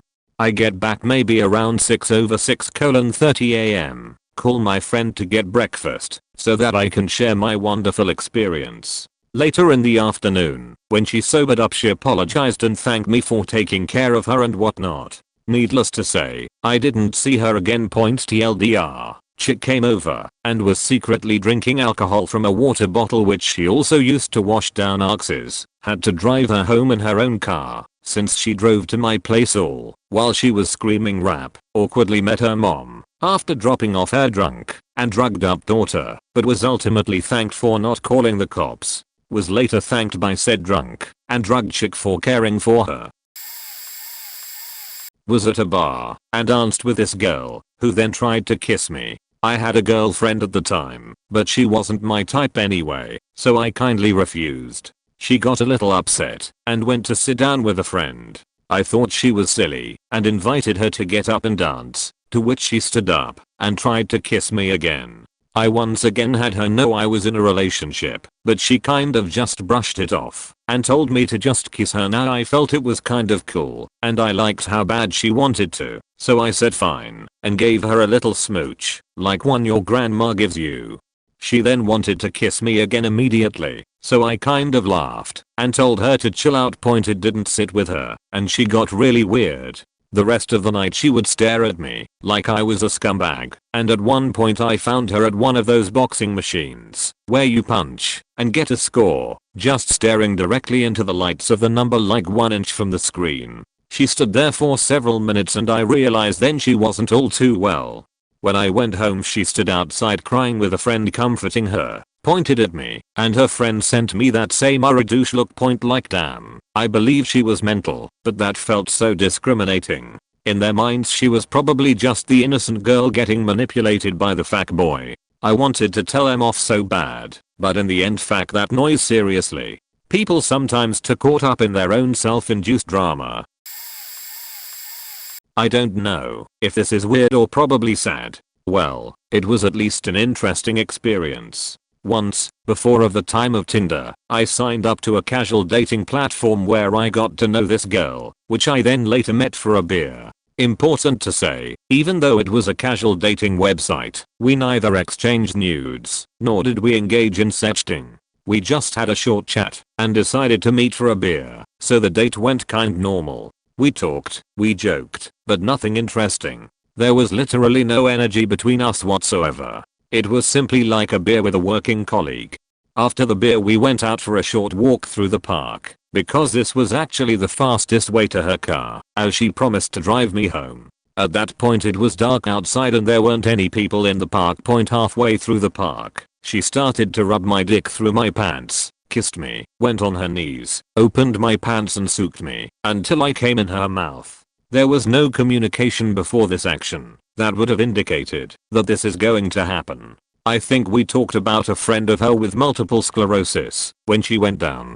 Not the sexiest topic point. After it happened I told her that I was really surprised that this happened, cause I didn't see the date going in this direction. She said that she thought that this was expected of her. And another date she recently had got really mad at her that nothing happened on their first date, so she wanted to prevent disappointment and another guy being mad at her. It suffices to say that I was pretty shocked about that way of thinking. I've told this story before, but I'll tell it again and make it a bit shorter. There was once this time where I had been told by a co-worker at my last job that after I came back from my day off that someone from my high school was sad they had missed me. I was sad about that too and asked the few people I know from high school on Facebook if it was one of them, since they were the only ones I still talked to. Never got a response. A few weeks later a woman that looked to have 10 years on me, probably from excessive drug use, tells me that was her. I have no idea who she is, name doesn't ring a bell or anything, but she knows my real name.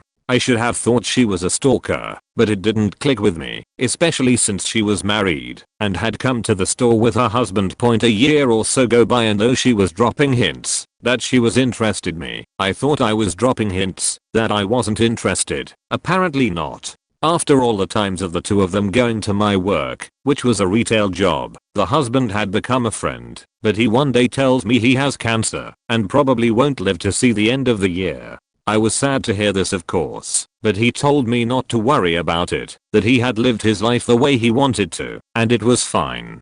The two of them always came to the store together, and about 2 months at most of getting the news I was going to lose a friend, the wife who had been flirting with me came by herself, so I went and asked her if something had happened. She said no, he was just at home resting because it was a bad day, but thanked me for the concern and went to do her shopping. On her way out to where I was, I had this feeling I should avoid her. So I tried to as much as possible without being rude, but no go. She made sure she ran into me.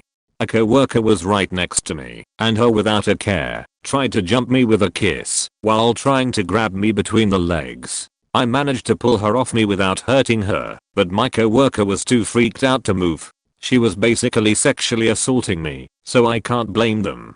She ran off. After failing to catch the bus a few days later they came back, her looking all distraught and me giving her a firm glare because of what happened. I wanted to tell the husband, but I couldn't do it. A man that was dying, and to my knowledge, unless she confessed it to him, he died without knowing.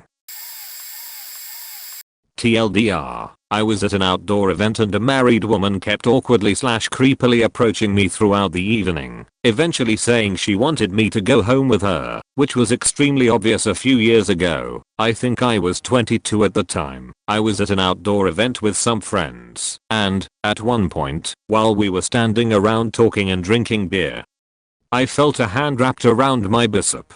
I was immediately confused, so I turned to see who it was. It was some random woman who had at least 10 years on me. She said something along the lines of, "Sorry, I've been staring at your arms for 10 minutes and I just needed to feel them." Weird, but not the worst thing a person could do, plus alcohol was involved, so I gave her some slack initially and told Get not to worry about it. I laughed uncomfortably and went back to talking to my friends, thinking that's all there was to the interaction with her, but then she inserted herself in our conversation. She started talking about how she'd been married for 8 years and just wanted to flirt with somebody. She was doing a reality bad job of it. I already wasn't interested in Get considering her actions and the fact that I found her unattractive physically. Adding on the fact that she was married just made it more of a situation that I wanted to avoid. We eventually got out of the conversation with her and went over to an area with yard games to play cornhole. In the middle of one of our games, the woman comes over to me, this time with a friend. She said she told her friend about my arms and wanted her friend to see/feel them too. She also said that it would be okay for her friend because her friend was single. Again, I was not interested at all, so I did my best to get away from them while being polite. At the end of the event, as my friends and I were regrouping to make sure we had everybody before leaving, the woman came up to me one last time. She decided to take an even more direct approach this time and told me she wanted me to come home with her that night. Awkward me, who had never been propositioned like that before, had no idea how to respond, so I just said I couldn't. When she asked why not, I pointed to my friend and said I was going home with him. I was just being honest, since I was staying at his place that night, but as I said it, I realized it would have sounded like he and I were gay, which I thought was hilarious. We left her there while we went to look for the last couple friends of ours. When we met up with those friends, both of them had stories to tell me about the woman. One said she had told him that she was getting a divorce, so I didn't need to worry about the fact that she was married. As I mentioned before, that was an issue, but far from the only issue with her. The other friends of mine said she asked him how big my dick was, he doesn't know, and he told her it was huge. I got upset because I thought that probably fueled her interest. He said he didn't know if I was interested in her and was just trying to be a bro. Lesson learned: if someone is being creepy, pursuing you too hard, tell them straight up that you are not interested. They continue, tell them to please leave you alone. If they still continue, contact security, the police, or something for the harassment. Also, make sure your dumb, drunk friends know your intentions/desires and don't try to fuel something you don't want. She was walking by my house as I was on an upstairs balcony with a staircase attached. She looked up and I said hello, and we struck up innocuous pleasantries. She started to walk up the stairs and I was a little thrown off, but she seemed nice. We continued to chat and she started to talk about how she prays all the time, but people were still out to get her. Like they were yelling at her all the time and she just needed them to stop. I had a guy friend come outside midway because I smoking weed, and he just whooshed and went inside. As soon as she said that, I remained for another moment and she started to say that she could hear them yelling from next door, and then totally flipped to dead as happy as a lark and wanted to know if she could come inside and see the place. I said I don't think so. I'm sleepy, so I bid her adieu. Another time I was driving for Lyft and a guy wanted to know if we could go through the McDonald's drive-thru.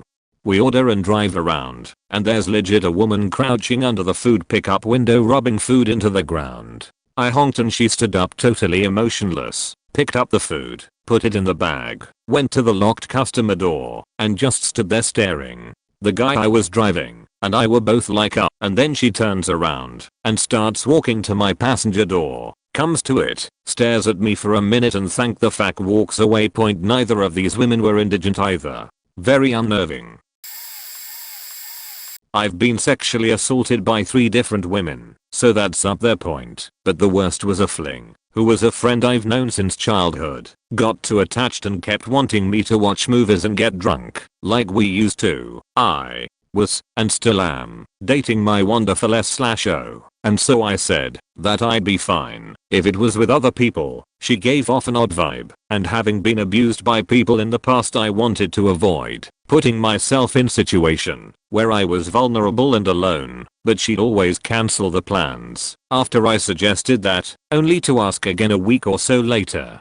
It got to the point where I was honest and told her it was making me uncomfortable. She got so insistent that I had to block her cell so she would stop texting me about it. She then showed up at my place unannounced couple weeks later, asking if I'd like to come to a party with her, but seeing as I don't really like parties anymore, and again not feeling super comfortable with going out somewhere I might not know everyone, I declined. I then noticed the person she'd brought with her. Wouldn't you know it, it was one of the people who'd sexually assaulted me in my past. I've told her that she'd abused me in the past, but there she was, just casually hanging around with someone I, in my opinion, rightfully despise. We are no longer friends due to this. Maybe I didn't know her as well as I'd thought. Normally she's a kind and caring person that I enjoyed spending time with, at least in short bursts. I can't deal with how extroverted she is over long periods of time, but I don't know Not exactly creepy, but definitely scary. I was 18 at the time and attending a community college about 2 to 3 blocks from my house. I live in a really small town and nothing crazy ever really happens here. Our college building is 4 stories tall, but the 3 levels above the ground floor are all parking garage. I had a friend in this English class I was taking my first semester, and she would always park on the top level. Our class went from 6 to 9 p.m. and I was never in a huge rush to walk home after class because it's 9 p.m. in a dry farm town. So whenever I wanted to stall a conversation before I had to go home and be bored, I'd offer to walk her to her car. One night after class I was walking her up the stairs in the parking garage part of the building. There are giant open cutouts in the cement walls that serve as ventilation / windows that wrap around the building, and in the window ledge next to the stairs there was a younger, 17 to 24 lady sitting there. We were lost in a conversation on the way up the stairs and did not notice her until we were right next to her on the stairs. She was running a knife over her wrist and singing a soft version of Ring Around the Roses while doing so. No faking lie, my friend and I looked at each other, but continued our conversation, so she didn't know we were concerned about her. When we got to the top of the stairs at the next level, around a corner, we both looked at each other and laughed a sigh of relief and fear followed by a what the fuck, whelp. I guess empty parking garages echo pretty hard, because all of a sudden we hear "You think it's funny to laugh at my pain?" Banshee shriek, footsteps running up the stairs. My friend and I nearly shat ourselves and began sprinting to her car on the top floor. Up 2 more flights of stairs. Upon reaching floor 3 she almost caught up to us and threw the knife she had in our direction, which terrified us even more. Thankfully, despite the adrenaline and fear, we were able to find her car, unlock, and enter it within a matter of what felt like 4 seconds. Upon hitting the top floor, crazy lady ended up finding us and began punching the windshield of my friend's car as she sat in the driver's side stuck in a panic attack. TLDR, creepy girl fresh out of a horror movie sings lullaby and chases me and female classmate up an empty parking garage at night with a knife. Parking garages are creepy to me now. Girl I was talking to showed up unannounced at my house late at night crying. I'm thinking the worst. As she just sits there crying, she refuses to tell me why. She's parked in the middle of the street, by the way. Just out there in the street. Eventually she calms down and goes, "I missed you. We had just hung out like 3 hours earlier." I get a whiff of weed. That's been a point I've made to her before. To not drive while high. I say something about that, asking her how much she smoked. Instead of answering she just deflects, and her arms reaches over to the passenger chair, and she pushes something down. Suspicious. She says she's cold, so I say I'll get in, and we can talk. As I walk around to the passenger side I see a rapid movement inside, and then bouncing thuds. Instead of getting in, I open the backseat door, and see a bottle of vodka rolling on the floorboard. She's cross-faded. I make a mistake now, because I'm very annoyed she's driving both high and drunk, and this is obviously the cause of her distress. She handles substances poorly, knows this, and still did it. I calm down, and get in the passenger side. She guns it. I'm not even buckled in, and she takes the fuck off, like we're being chased. Because we are except for we're not being faking chased. She's hallucinating or her paranoia is off the faking charts, because she's saying stuff about how they're coming. And she's now in this hysteria that is incredibly confusing to me. I should turned her car off when I got in the seat. She's swerving all over this residential street I live on, barely missing cars. For some reason she decides to turn down a cul-de-sac, but must have snuck up on her because she slams the brakes and breaks tread.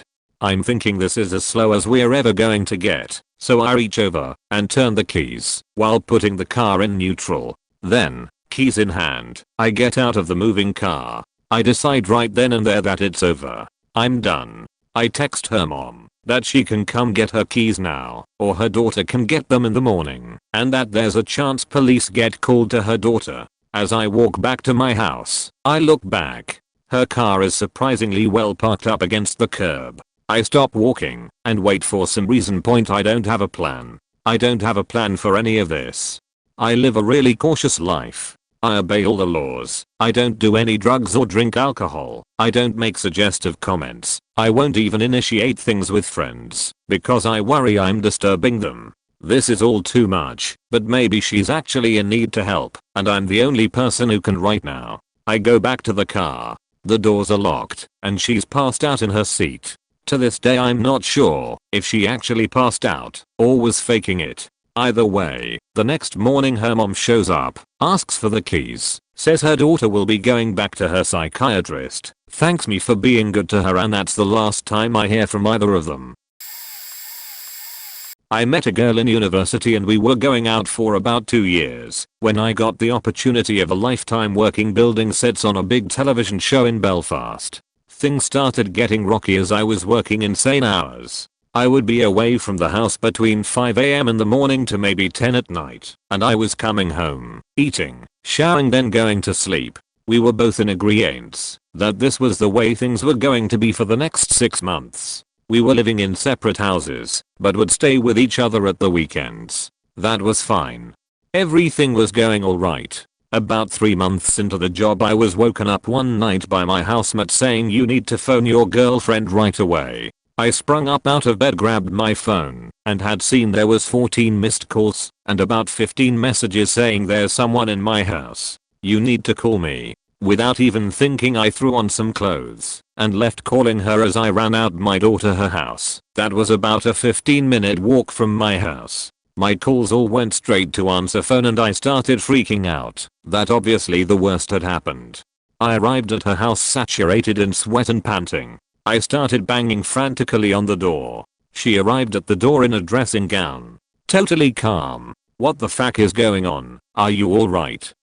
I said. She gave me a hug and explained that it was all a test to see if I still cared about her. This happened 2 more times as well as a few fake pregnancies before I decided that it was a bit too much for me to handle. We broke up and she emigrated to New Zealand to be with a guy she met online. He dumped her after 3 weeks because she was too crazy for him. It later turned out she had indeed serious mental health problems. We still talk from time to time, and luckily she's a lot better health-wise. You know, typical creepy behavior from women doesn't faze me at all. Point, which isn't to say that makes it okay. When it does bother other people. Point, I just don't care at all. Although after that last sentence I wonder if I should react as though it does bother me just on principle of the matter, that I shouldn't encourage that behavior by not doing anything about it. Point, but I'm just flat out not vulnerable to women, so I feel no sense of threat from garden variety creepiness. Like staring, gesturing, whistling, off-color comments, even mild touching like a butt slap or pinch. To be clear, I'm not stupid enough to think I'm physically invulnerable to women. There's no such thing as invulnerability, and frankly men aren't actually anywhere near as much bigger / stronger than women as they / society acts. And even if they were, they aren't. There's still drugs, weapons, etc. But that escalation I consider way beyond simply creepy. Point, what I mean is I'm not socially vulnerable to women. I'm in the socially dominant group. Plus I'm a nuggo, so I never get any of that anyway. If I did, I can say with some certainty I would be nothing but excited / flattered, because I generally don't get much / any attention from women. Point, although in my personal experience, the 1 or 2 times I've ever actually been, I'm going to say, lightly harassed, but pinch / comments, it's only ever from old ladies. So in practice I'm usually just bitterly disappointed / profoundly annoyed that of course onlu grandmas think I'm cute, while literally any woman anywhere near my own age finds me repugnant / repulsive. Point, I'm not going to use the word involuntarily celibate, but I was chronically single for over a decade. So I probably have a faked up perspective, among other things. Not really a single anecdote, more like a saga of a crazy girl I met during my last 2 years in high school. I didn't like her at all. She was the kind of girl that'll say / do a lot of incredibly dumb things just for attention, which I hate on a person. Point, also, she was just creepy all around in class. The first time she heard my first name, I go by my second, she tried to make conversation out of it being the same as her nephew's. Not a big deal. I know, but thing is, a couple lines later in the conversation, more like a questioning, she asked if I liked a very popular actor in my country, which she happened to be obsessed with. I realized that later. I said yes, and I shit-a-poo not. She put her hand on my desk and said, "Give me your hand." I just went nope and crossed my arms. Fast forward a couple days, I'm at home and get a text message from this girl. It was just a "Hi, me, it's weird girl." I just left it on read, then deleted the conversation. She didn't get the hint. I got another message that read, "I need for us to talk. NGL." The emoji felt a bit weird, as if she was entitled to a conversation I didn't want to have. I played along with some BS that a friend had my phone and saw it. Long story short, she confessed liking me, and I rejected her. "Sorry, but you're not my type.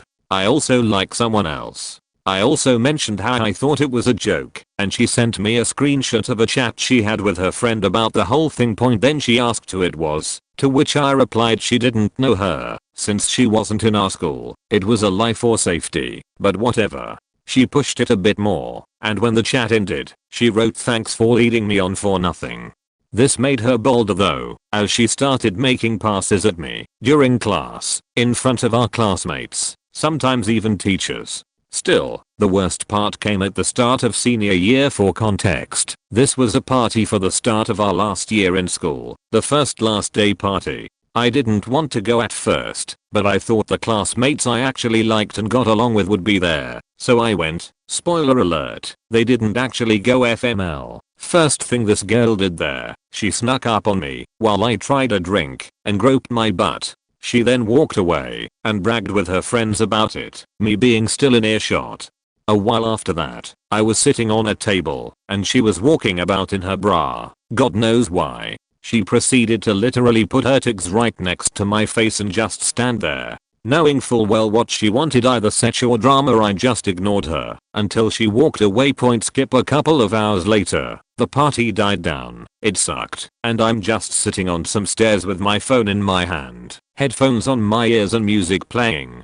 This girl came and from below asked if I could / wanted to kiss her. Can't remember what it was. I just ignored her, pretending I couldn't hear her because of my music. I left the party at morning when I got picked up and let out a general goodbye to whoever was still there. That girl was apparently lying on the couch about to sleep, and she replied, "Goodbye, I love you." I just walked out. Wanna know the cherry on top? She had a boyfriend all along. Found out after that party.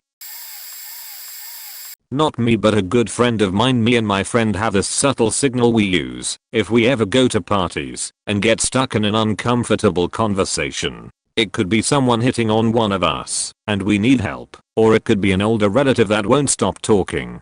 Generally, because I'm a chick, I have to use the signal for getting hit on more often than him. But one time we were at a New Year's party and I lost track of him, so I go looking to make sure he's alright. He was behind me talking to an older woman and frantically signaling me. I rush over and notice she's got her hand on his chest and is standing really close to him. He was so obviously uncomfortable. I pull the whole "get away from my boyfriend" act, and she's still being pushy and grabby, literally going for his junk. So we get out of there. We were walking home because he lived close by and noticed that she was following us, not even subtly, just full on stomping behind us. I offered to go to my house because I had family home and he didn't. Seemed like a bad idea to leave him alone, even if we were just being paranoid. When we got there, we didn't see her around anymore, so we kinda forgot about it. A week later, she shows up at my place and asks to see him. Tells me he left his scarf at the party and she would like to return it to him. Told her to just give it to me, and she insisted she needed to return it to him only. She asked for his address. At that point she'd figured out it was my house she followed us to, or even where he worked, so she could find him and give it back. I was like, nope, you know what, he doesn't even like that scarf much anyway, so it's fine, and slammed the door in her face. Told him about it, and he was fully prepared to take legal action if she popped up a third time, but we never saw her again. A group of us went out clubbing. I'm usually not the type, but decide screw it, why not?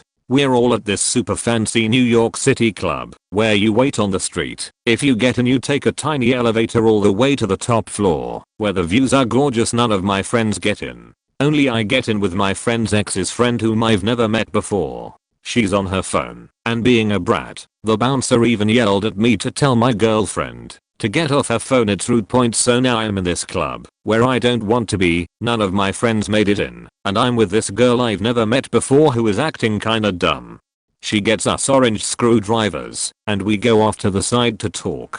She asks me where I'm from. I say Ukraine. She asks me what I think about the war between Russia and Ukraine. This was back when this conflict really kicked off around 2014. I say something like it's a tough situation and both sides are not blameless, although Russia has been after Ukraine for years prior. She puts a finger on my lips and says shhh, I thought you were so cute before you said that.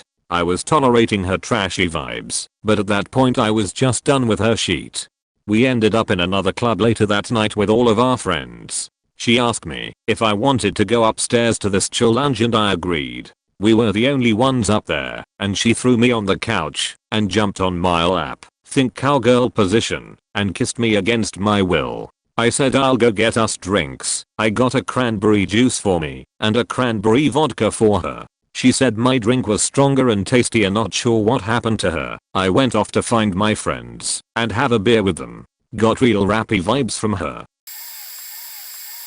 Not the kinda response this question was probably looking for, but it was insanely creepy, and it was two girls. When I was in high school I was living in a really large house in the middle of the woods. I was around 16, and I have twin little sisters who at the time were about 4. I was just doing some homework late at night at the kitchen table, and hear my name being whispered super softly. It was so faint, and I only had the kitchen light on, so every room surrounding it was dark.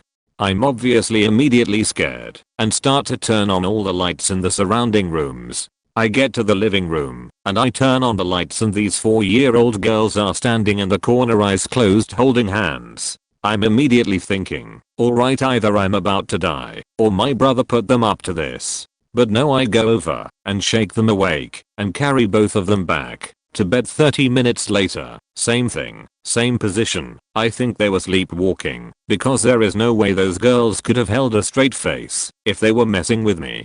Nothing really happened after that, but we moved out of the house a few weeks later. We kept finding dead rodents everywhere, and we were renting and able to get out of the contract because of it. And when I say dead rodents I do not just mean mice. It was mice, rats, and bats. They would not be bloody or anything, just show up dead in a room with no signs of any struggle. I honestly think that house was super haunted and we just got out in time. Throwaway, just because I worked at a restaurant for years and met many interesting people there. At the time I lived with a good friend who also worked at said restaurant. Anyway, a new girl came to work there as a hostess. We all thought she was really good looking, though a bit weird. I would talk to her from time to time, and we would flirt, etc. One time she said she liked me and wanted to hang out. We went to a bar, then back to me and my roommate's apartment. That's when the strangeness began. My roommate and I were just trying to chill and drink some beers, listen to music, etc. as it was only like 9:30. She immediately proceeded to take her pants and underwear off and sit backward on the couch, presenting herself to us, I guess. She said something like, "So which one of you are going to fuck me?" My roommate and I just stood there stunned with our beers in our hands like UHH. It gets stranger. She then proceeds to get visibly upset and she stormed into our bathroom. She was in the bathroom for seriously 25 to 30 minutes. We could hear the water running. She was in there for so long that my roommate and I began trying to call out to her from behind the bathroom door. We never got any response, but we could hear her talking quietly and singing almost. Eventually, she leaves the bathroom and sits back down on the couch, fully clothed this time. The bathroom floor was covered in water and toilet paper. We eventually convinced her to get into an Uber and the nightmare was over. I felt bad for her. I'm not sure what her deal was, or if she was on some medication that had an awful effect with the modest amount of booze we had. I will always remember the feeling of dread after seeing the bathroom and wondering what was next. That's a long one, but bear with me. When I was traveling, I stopped at some local fast food chain cafe to quickly get some snack before checking in for a night. There was this wide table with small circular chairs, you know, like that in the bars. I chose to sit there because it was the closest sit to the guy preparing the food, plus I could see how he makes snacks and stuff. Once I got this burrito something, maybe it was kebab, I don't remember, honestly, some fries and a milkshake, I started eating. Nice food and all. But then, that woman. I don't know what was her problem, but she started talking in her language with no one in particular, even though she sat at the same table as some rat looking asshole in bandana, who was always smiling for some reason. No one had listened to her, me and this strange smiling guy included. She was sitting, like, nearby, at the normal 4-seat table and then, suddenly, she moves closer to me with her food tray. Yes, she sits right next to me, at the wide table, no distance between us, nothing. Other seats at this table are literally empty. For fact's sake, she was okay in appearance, short haircut, sunglasses, black denim dress with a skirt, slightly longer than Minnie, slender body type, in her early 30s. In other words, I'd bang, but only after a few pints or so. But she had this weird air around her. I noticed, even before she started talking, even through sunglasses. Her mannerisms felt off. She felt like death. Literally, I'm not joking. And that guy from before felt like her henchman who never listened directly to her, but would execute whatever she'd indirectly say to do. That felt extremely bizarre and creepy. Anyway, sitting next to me, she's still talking, and then I suddenly feel she starts talking to me. No, that doesn't even feel correct to say that. Like she was talking through me. And it didn't feel like she immediately chose me her target, but rather the direction of her speech felt like a ticking clock arrow. It ticked, and ticked, and ticked, and then the arrow just stopped and happened to pierce through me. As I say, it felt very fucking bizarre, and is kinda hard to express in words, but this arrow stuck on me. And then, as I was in the middle of my meal, she finally started to talk to me directly. No, she wasn't expecting me to answer. No, she wasn't expecting me to listen. She just talked in a very creepy tone. Her whole behavior at this point would be best to describe as stoned, but no laughs or smiles. Rather evil and malevolence was sipping through every fiber of her being. I looked at the guy she was sitting with before. He was still smiling like a creep, but, I repeat, not because of her. It was clear that his attention wasn't diverted to anything. He was just sitting and faking smiling for reasons unknown. He wasn't reacting or changing his expression at all. I couldn't read him at all. I couldn't read that woman too. They were otherworldly different, like totally not humans. At some point, she starts addressing me directly and talking to me, still in her hazy manner. Her mouth was extremely close to me, her eyes behind sunglasses drilling directly into my temples. Couldn't smell any weed or alcohol. She was clean. Just as I seriously start to wonder what in the actual fuck is wrong with her, she starts drilling into my temple with her nail. I swatted it off and looked at her like, what the fuck, lady? After a minute she then grabs me by cheeks. She says something again, through me, and squeezes her dark polished nails into my cheeks, stronger and stronger.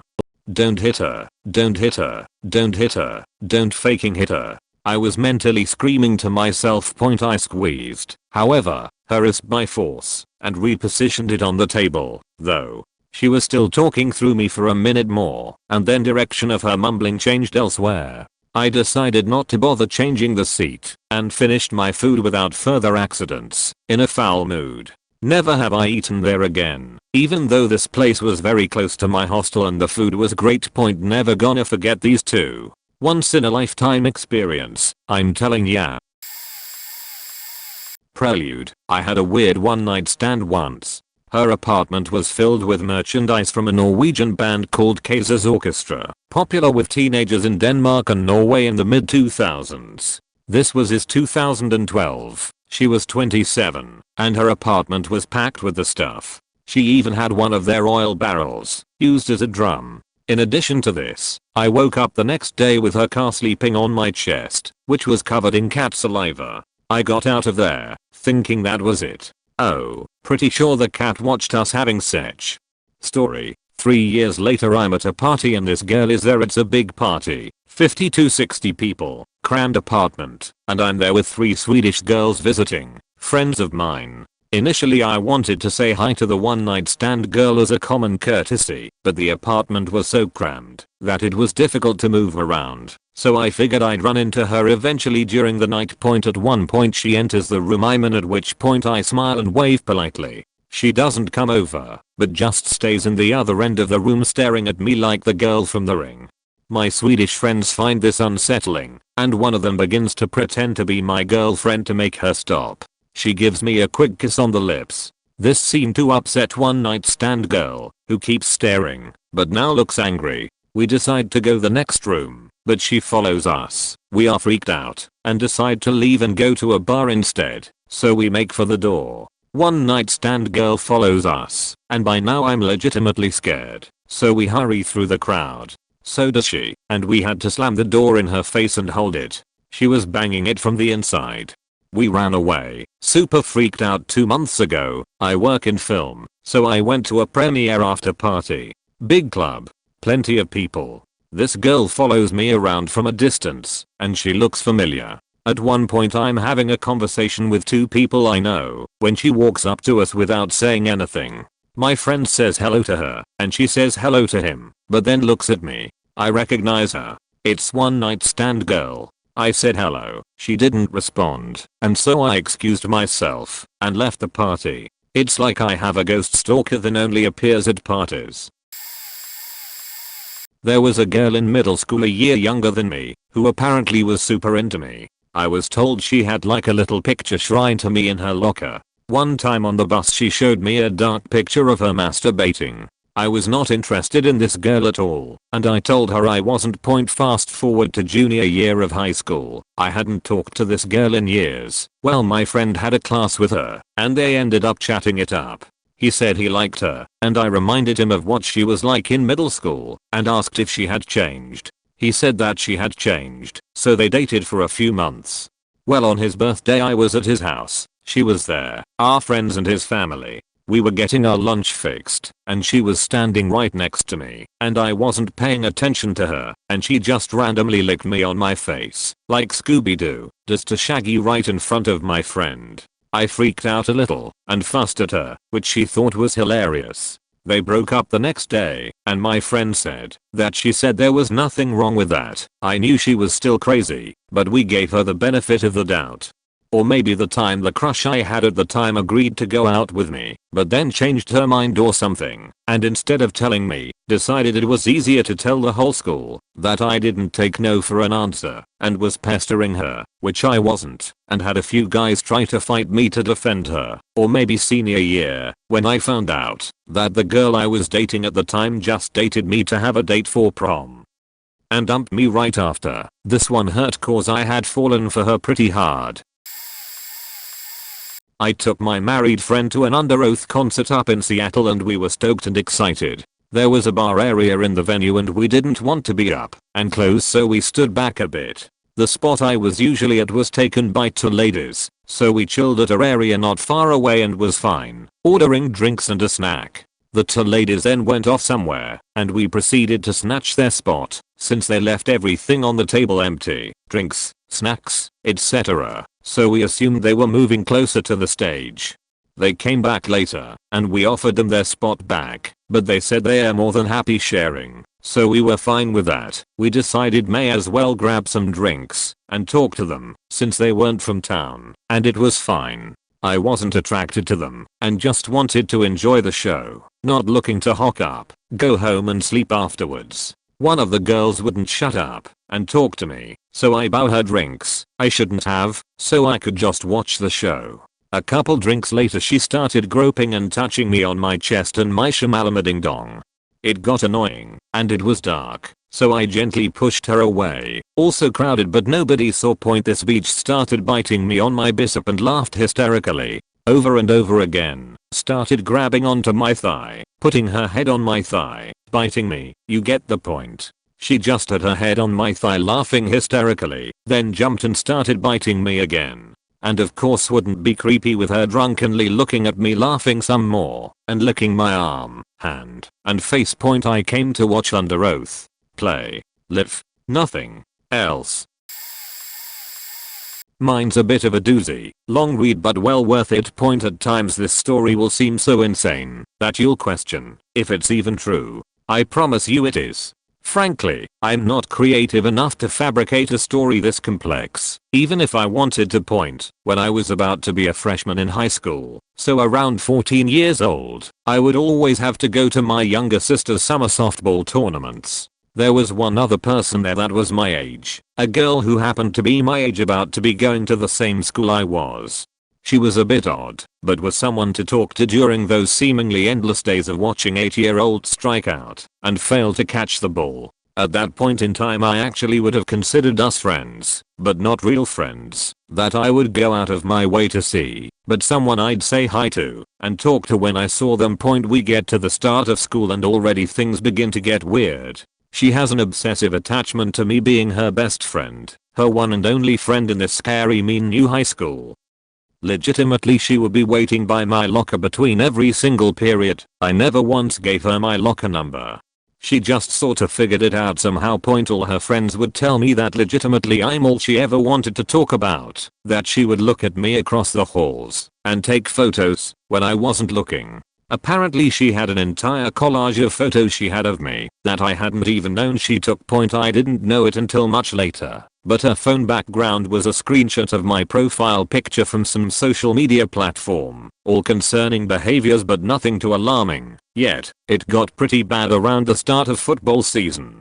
I'd go to the games with my friends and she'd go to the games too, and at the games she would legitimately follow me wherever I went. Unbeknownst to me, if any girl, and I mean any girl, came up and spoke to me at these games, and eventually anywhere at all, she'd wait till I walked away and then warn the girls to stay away and threaten to hurt them if they kept talking to me. The football games got to the point that even my parents, who I had told nothing of this to, would literally pull my friends aside and ask them to talk to this girl for a while so I could have a few minutes to myself without harassment. They'd ask me about why the girl was always bugging me, but I didn't want to scare them and just told them that she was weird and had a crush on me and thanked them for helping me keep her away for a bit. Eventually I found out what she was doing to try to intimidate my female friends and I called her out on it. I told her that we aren't anything romantic and that I cannot even be friends with someone who does things like this. That's when things went absolutely insane. Every time she saw me she'd start crying. Even once going as far as to have a weird breakdown at a basketball game, screaming to God, demanding he answer her and explain why he's punished her like this. Somehow she got my phone number. She never had it up until this point, and she would legitimately text me hundreds of times a day. I'd respond at first, afraid she'd do something drastic, but eventually I had to stop because I couldn't keep validating this behavior. I never did block her though, because I was scared of what would happen if I did. Once I stopped responding to her normal texts, she'd send me videos of her ripping her eyebrows and eyelashes out. She would say that I caused this because she was so stressed at the idea of me not being in her life that this was the only way she could cope with the stress cycle continued of a frightened freshman. Me responding to those until I just couldn't do it anymore. Then the videos went from ripping out her eyebrows and eyelashes to videos of her cutting herself. Terrified, I gave her the attention she wanted because I was scared she'd kill herself. But eventually I had to stop responding because I just couldn't take it anymore. Then the cutting videos turned into threats of suicide. I rolled the dice and just called her bluff. I have no idea how serious the threats were, but for a 14-year-old kid the impending weight of her potentially killing herself and blaming you was absolutely crushing. Despite this, however, I knew that I had to take a stand and trusted my gut that she wouldn't do it. Thankfully, my gut was right. I just stopped answering, and she never actually did it. She then began to bring books about murder and killing and serial killers into school and read them during class. My friends would text me pictures of the books she'd bring to class and they were downright bone-chilling because there truly seemed to be no limit as to what she was capable of. Fortunately, nothing legitimate ever came of that. After that phase she would just post these weirdly dark Instagram posts talking about how boys are evil and hurt you and stuff like that. She never directly called me out by name in them, but anyone who knew anything about the situation knew it was about me. Somewhere in her spiral towards insanity she got it twisted that all this was my fault, that I was evil and hurtful, and that I needed to apologize to her. She'd demand an apology in person every time she saw me, and I'd just walk away as she yelled at me across the halls. Eventually it got to the point where she'd break into my locker. I had to switch combos and leave candies and Bible verses about sinners earning forgiveness and little notes about how she forgave me, and that, even though I did everything in my power to break her and end her, that she can find it in her to not have hatred for me. Knowing that I was beyond hope of controlling. She then tried to brainwash the student body into thinking that I was some spawn of Satan, and while a few students believed her, I'm fortunate enough that I was a popular student and people knew me and knew I wasn't some evil demon. In addition, enough girls had been threatened by her that people knew I wasn't the problem, and they all vouched for me that I was indeed just a dude with an absolute psycho making his life hell. Somehow I rode out the storm and she eventually left me out of her life for good. We both went off to different colleges and I haven't seen her since high school, but to this day I'm absolutely terrified of that girl, and so grateful that things didn't take a much worse turn. I was the lead singer of a punk band in the 90s. We were all pretty young, like late teens and early 20s, and all of us looked way younger than we really were. We also had some heavy goth and bondage overtones to our look. You form a glam punk band and look like a bunch of skinny little femboys and you're definitely going to run into all sorts of weird women. I remember one time we opened an actual bondage show.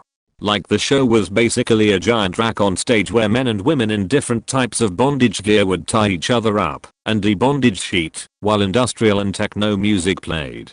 Like there were some cabaret acts from a larger city. We were the warm-up act. These shows were actually a lot of fun and opened me up to a whole new world of kinky sex, but a lot of the women I met at these shows were usually messed up. At this show I came off stage and we had loaded all of our stuff into the car and went back in to enjoy the show. Nice thing was that, since I was a performer, I'd rank free all night. Anyway, I'm standing there minding my own business enjoying the show when some old lady, like late 30s at least, is sitting on a bar stool next to me. She gestures me over, and being a naive young dude I went over. She leans in close and tells me I'm hot. Cool. Thanks is all I could think to say. Next thing I know, she grabbed me by the belt and somehow managed to shove her hands down my pants. By this point I'm freaking the fuck out and trying to pull away while everyone around us is just sort of standing around staring at me. I'm like trying to yell over the noise of the music for people to help me get this crazy bitch off me, and everyone is just ignoring me. I pulled myself away from her so hard that she fell off the bar stool, and since her hand was still jammed down my pants she pulled me on top of her. The entire time I'm wondering why the fuck no one is helping me. Finally this guy I knew from the gay bars, my band was pretty popular in the gay bar scene in town, came over and freed me. I was totally out of breath and sort of shaken. Mostly because it was obvious that I was in a situation where someone was doing something to me that I didn't want, and at least 30 people saw it. Some were people I knew and considered friends, and not one single person besides some random gay punk guy I barely knew offered me help. The funny thing is that if she had just been way less aggressive and skeevy, I probably would have went home with her and let her do whatever the fuck she wanted to me. Girl I've been friends with a long time, 20 years now, had this super toxic ongoing relationship for about the first 10 of said 20 years with a guy who became my best friend and roommate for the majority of that time. Every now and then she'd be wasted, and I think maybe on pills or something too, because I've seen her get wasted lately and it was different, but anyway, she'd start aggressively trying to seduce me in ways that were just wildly inappropriate. Grab my dick and yell at the bar about how I must be gay because I won't take her home right now and fuck her. What? But you're my best friend's girlfriend, so can't. Stuff like that was always very public and kinda shocking. TBH, never went through with it. Normal as they get, except when around that one specific guy who also was a great dude in their toxicity, and she is to this day inexplicable. The one that stands out though is her coming up to me and a girl I was in a serious relationship with at the time and asks her, don't you know Ab for Prez is going to leave you when he gets bored for me? My girlfriend was already aware of these occasional mishaps and just said I don't think so. She asked me when I was going to realize I loved her and did I ever think we could be together, and my response was maybe in a different lifetime, because I was afraid of hurting her feelings and setting her off. My girlfriend was not pleased with this though. To put it mildly, the kicker is that 15 plus years on now we are both single, and I realized recently I digged her quite a bit, and when I asked her on a date she friend-zoned me right the fuck up, and our mutual friends make me feel like a creep for liking her. In my mid-20s I was going through a rough patch with my girlfriend. We agreed a break was needed, just to take some time apart and build our relationship up. I rented a room that was approximately a 20-minute bus journey, so we would still see each other as often as we could, go on dates, visit friends. It was an odd time for me, but let's just say it didn't work out in the end. Onto the room I rented. It was a 3-bedroom house, and I rented the downstairs bedroom, which was next to the stairs, and across the living room, and the bathroom was opposite next to kitchen, so my landlady, who was 5 years older, had to walk past my door. She was friendly, chatty, had some nice cats, and was quite respectful until one night, I was woken up around 4 in the morning as my bedroom light was turned on. I woke up in a daze thinking someone was breaking into my room, but I suppose it was a lot worse than that. My landlady was standing there, drunk and stark bowl, locked naked. I could see every detail, not pleasant might I add. She just looked at me confused, switched off my light, and disappeared to the bathroom. I sat up for a good 20 minutes processing what just happened, and went to sleep. Unfortunately there was no lock on my door, which I didn't mind up until then. The next day I decided to just be upfront and ask her what her game was. She soon realized what she'd done and just went bright red in the face with pure embarrassment and apologized profusely. She explained that she was drunk and was probably looking for the toilet. I said perhaps a lock on my door would prevent that from happening again. She agreed, but 3 weeks later it happened again, and the very next day I gave notice that I was leaving. She didn't take it very well and became very blunt towards me. It was during the coldest months, so when I asked to put the heating on she just so no, go out to somewhere warm instead. Petty sheet. Men have read it. What's the most creepiest thing a woman has ever done to you? Behavior on 2 occasions. On the day I was leaving she insisted on having her boyfriend, who didn't live there, help escort me out. As we exchanged the keys and deposit I asked her boyfriend how long the last tenant stayed. He said around 2 months. I lasted 6 weeks and said to him perhaps a lock on the door would help, and when he asked why I burst out laughing and said she watches me sleep whilst she was drunk and naked. Her face was a sight to behold, but she creeped the fuck out of me. Out they were together much longer after that. Edit. I forgot to mention about the lock. It obviously never happened, and I just put a latch in the inside, but forgot to lock it, and next thing I know it's happening again. I also told my partner about both occasions. Rookie mistake, I know, but being young and dumb I thought being honest with her she would at least appreciate it. Funny, she very late to the thread here, but it happened as I was reading these. Also on mobile, obviously. I'm 24 and work at a convenience store in the middle of nowhere. Enter family of 9. Only important ones in the story are the mother and aunt, who are both easily in their late 40s. My place of employment just so happens to also offer hand-scooped ice cream, and they all get some. I hand them all their ice cream and wait patiently for payment while mom and aunt lean against the counter and laugh about something. About 3 minutes goes by and she finally turns around. Mom, you probably want some money, huh? Me, yeah, a little bit. I should mention I work at a mom and pop store, so we are allowed to be rude back to rude customers. Aunt, well we could just run out with it all. Me, I'm not going to chase you.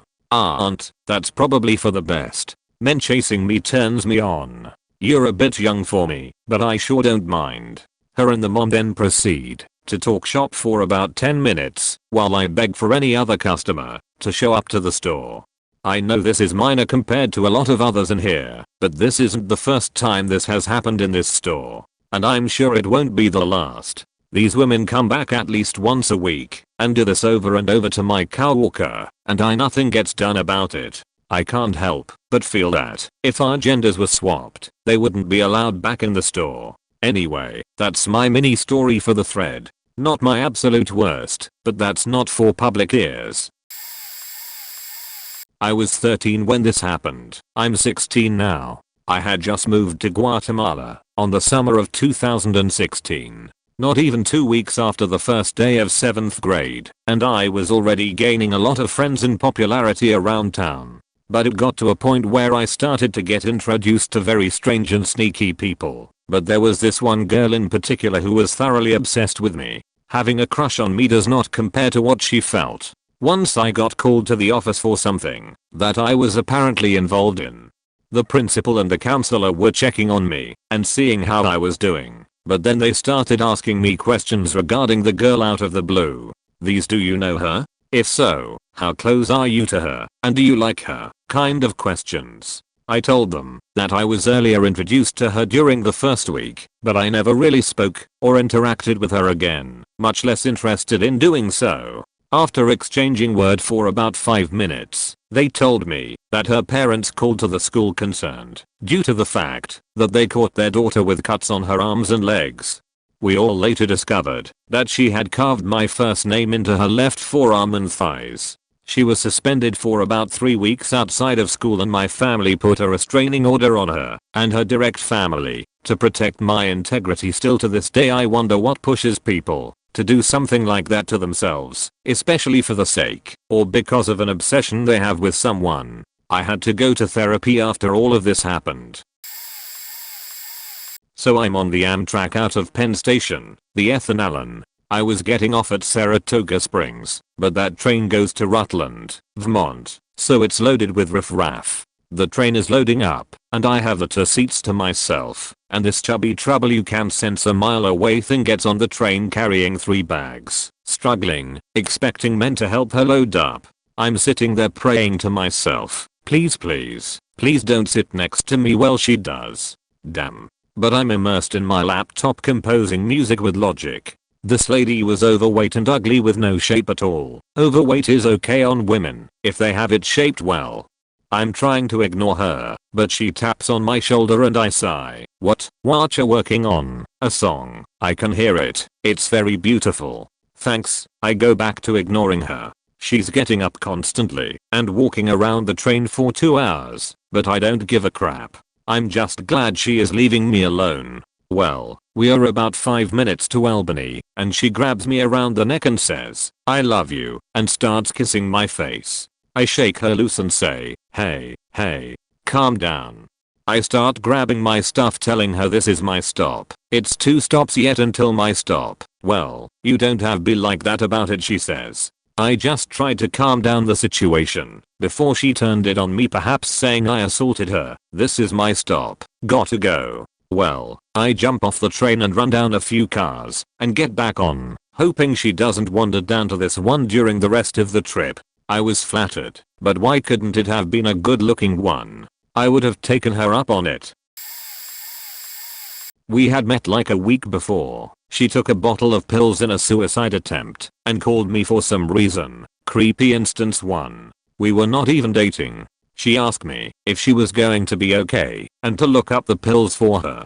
Me being the idiot that I'm, researched the pills and found that to kill yourself with those pills, you would need to take about 500 of them. She took about 20, which would only cause a bit of stomach discomfort. Creepy instance prequel. She told me her mother killed herself in the same way. So I told her that she would probably be fine and that she should call an ambulance anyways to be sure.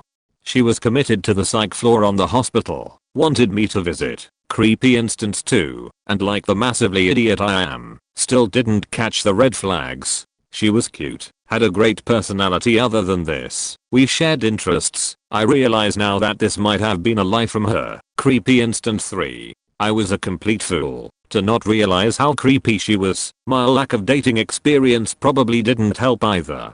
She also said that she couldn't use condoms because she was allergic to latex. Believable until she faked a latex allergy to latex paint. My room was painted with latex paint and she saw the can. For those of you who don't know, latex paint is different than latex gloves/condoms/etc. It doesn't have a natural latex protein, so most people, I say most, because there might be someone in the world this doesn't apply to, with a latex allergy are not allergic to it, and it is safe to touch. I believed her though, because that is what you do when you think with your other head. Eventually it comes out with that she was sleeping around with a bunch of different guys while convincing each of them that they were exclusive, and I felt I needed to let them know when I cut off contact with her. You would want to know, right? She had some random dude threaten to kidnap and murder me over text/Facebook like a week later. Maybe this guy wasn't real. I have been no contact with anyone related to her since then, even my best friend's brother-in-law, her brother. We used to hang over at his house a bit before this all happened. I used to see her working at the local grocery store and avoid her, but from what I hear she now works in some state government position somewhere with social services or social security or W/E. I pray to God that she retires before I have to deal with a family member with those systems. My fiance was a real hose monster. One night she's late getting home from work. This is in Los Angeles in the early 90s. An hour late, 2 hours, 3 hours. I'm starting to worry something happened. She comes home around 11 PM and start asking her where she'd been. I forgot what she told me, some bullshit. Well, she gets undressed and is sitting there on the couch, and suddenly I notice a gob of dried jizz in her belly button. She'd been faking her boss. I found this out later. End of that story for now, but there are plenty more where that came from. This girl was so sexy, voluptuous and horny that every guy in the immediate vicinity was sprung. We'd go out, and all night long there were guys eyeing her and she them. We went to the Comedy Store in LA one night and JJ Walker came out on stage, took one look at her in the audience and shouted, "Goddamn." Needless to say, while I was dating her, and while our short marriage lasted, I was permanently hard. The guys at work were constantly teasing me like, "How was it last night? How was the weekend?" Wink wink, nudge nudge. So one day I prepared a response. One of them said predictably, "How was it last night? Wink wink, and I whipped a pair of her soiled panties out of my pocket, covered my face with them, and took a big long sniff and said, "Great." He was almost rolling on the floor laughing, and so I threw those panties to him as a souvenir. Wait, this was supposed to be about what creepy thing a girl did to me. But she was real straight sexually. All she liked was man on top, her legs together, with a very strict rhythm. She had to show me how she wanted it. It involved an up and down, grinding motion against her stomach while I was thrusting into her, and she would come in about 45 seconds in a screaming, volcanic orgasm, then push me off violently because she was post-orgasmically oversensitive, like a guy. No blowjobs, no daggy style, no nothing except that straight on let me pound her like a dog then discard me like an old shoe. Although a couple of times she gave me hand jobs and had her eyes twinkling, glued to my cork, watching the jizz shoot out, then said, "Cool."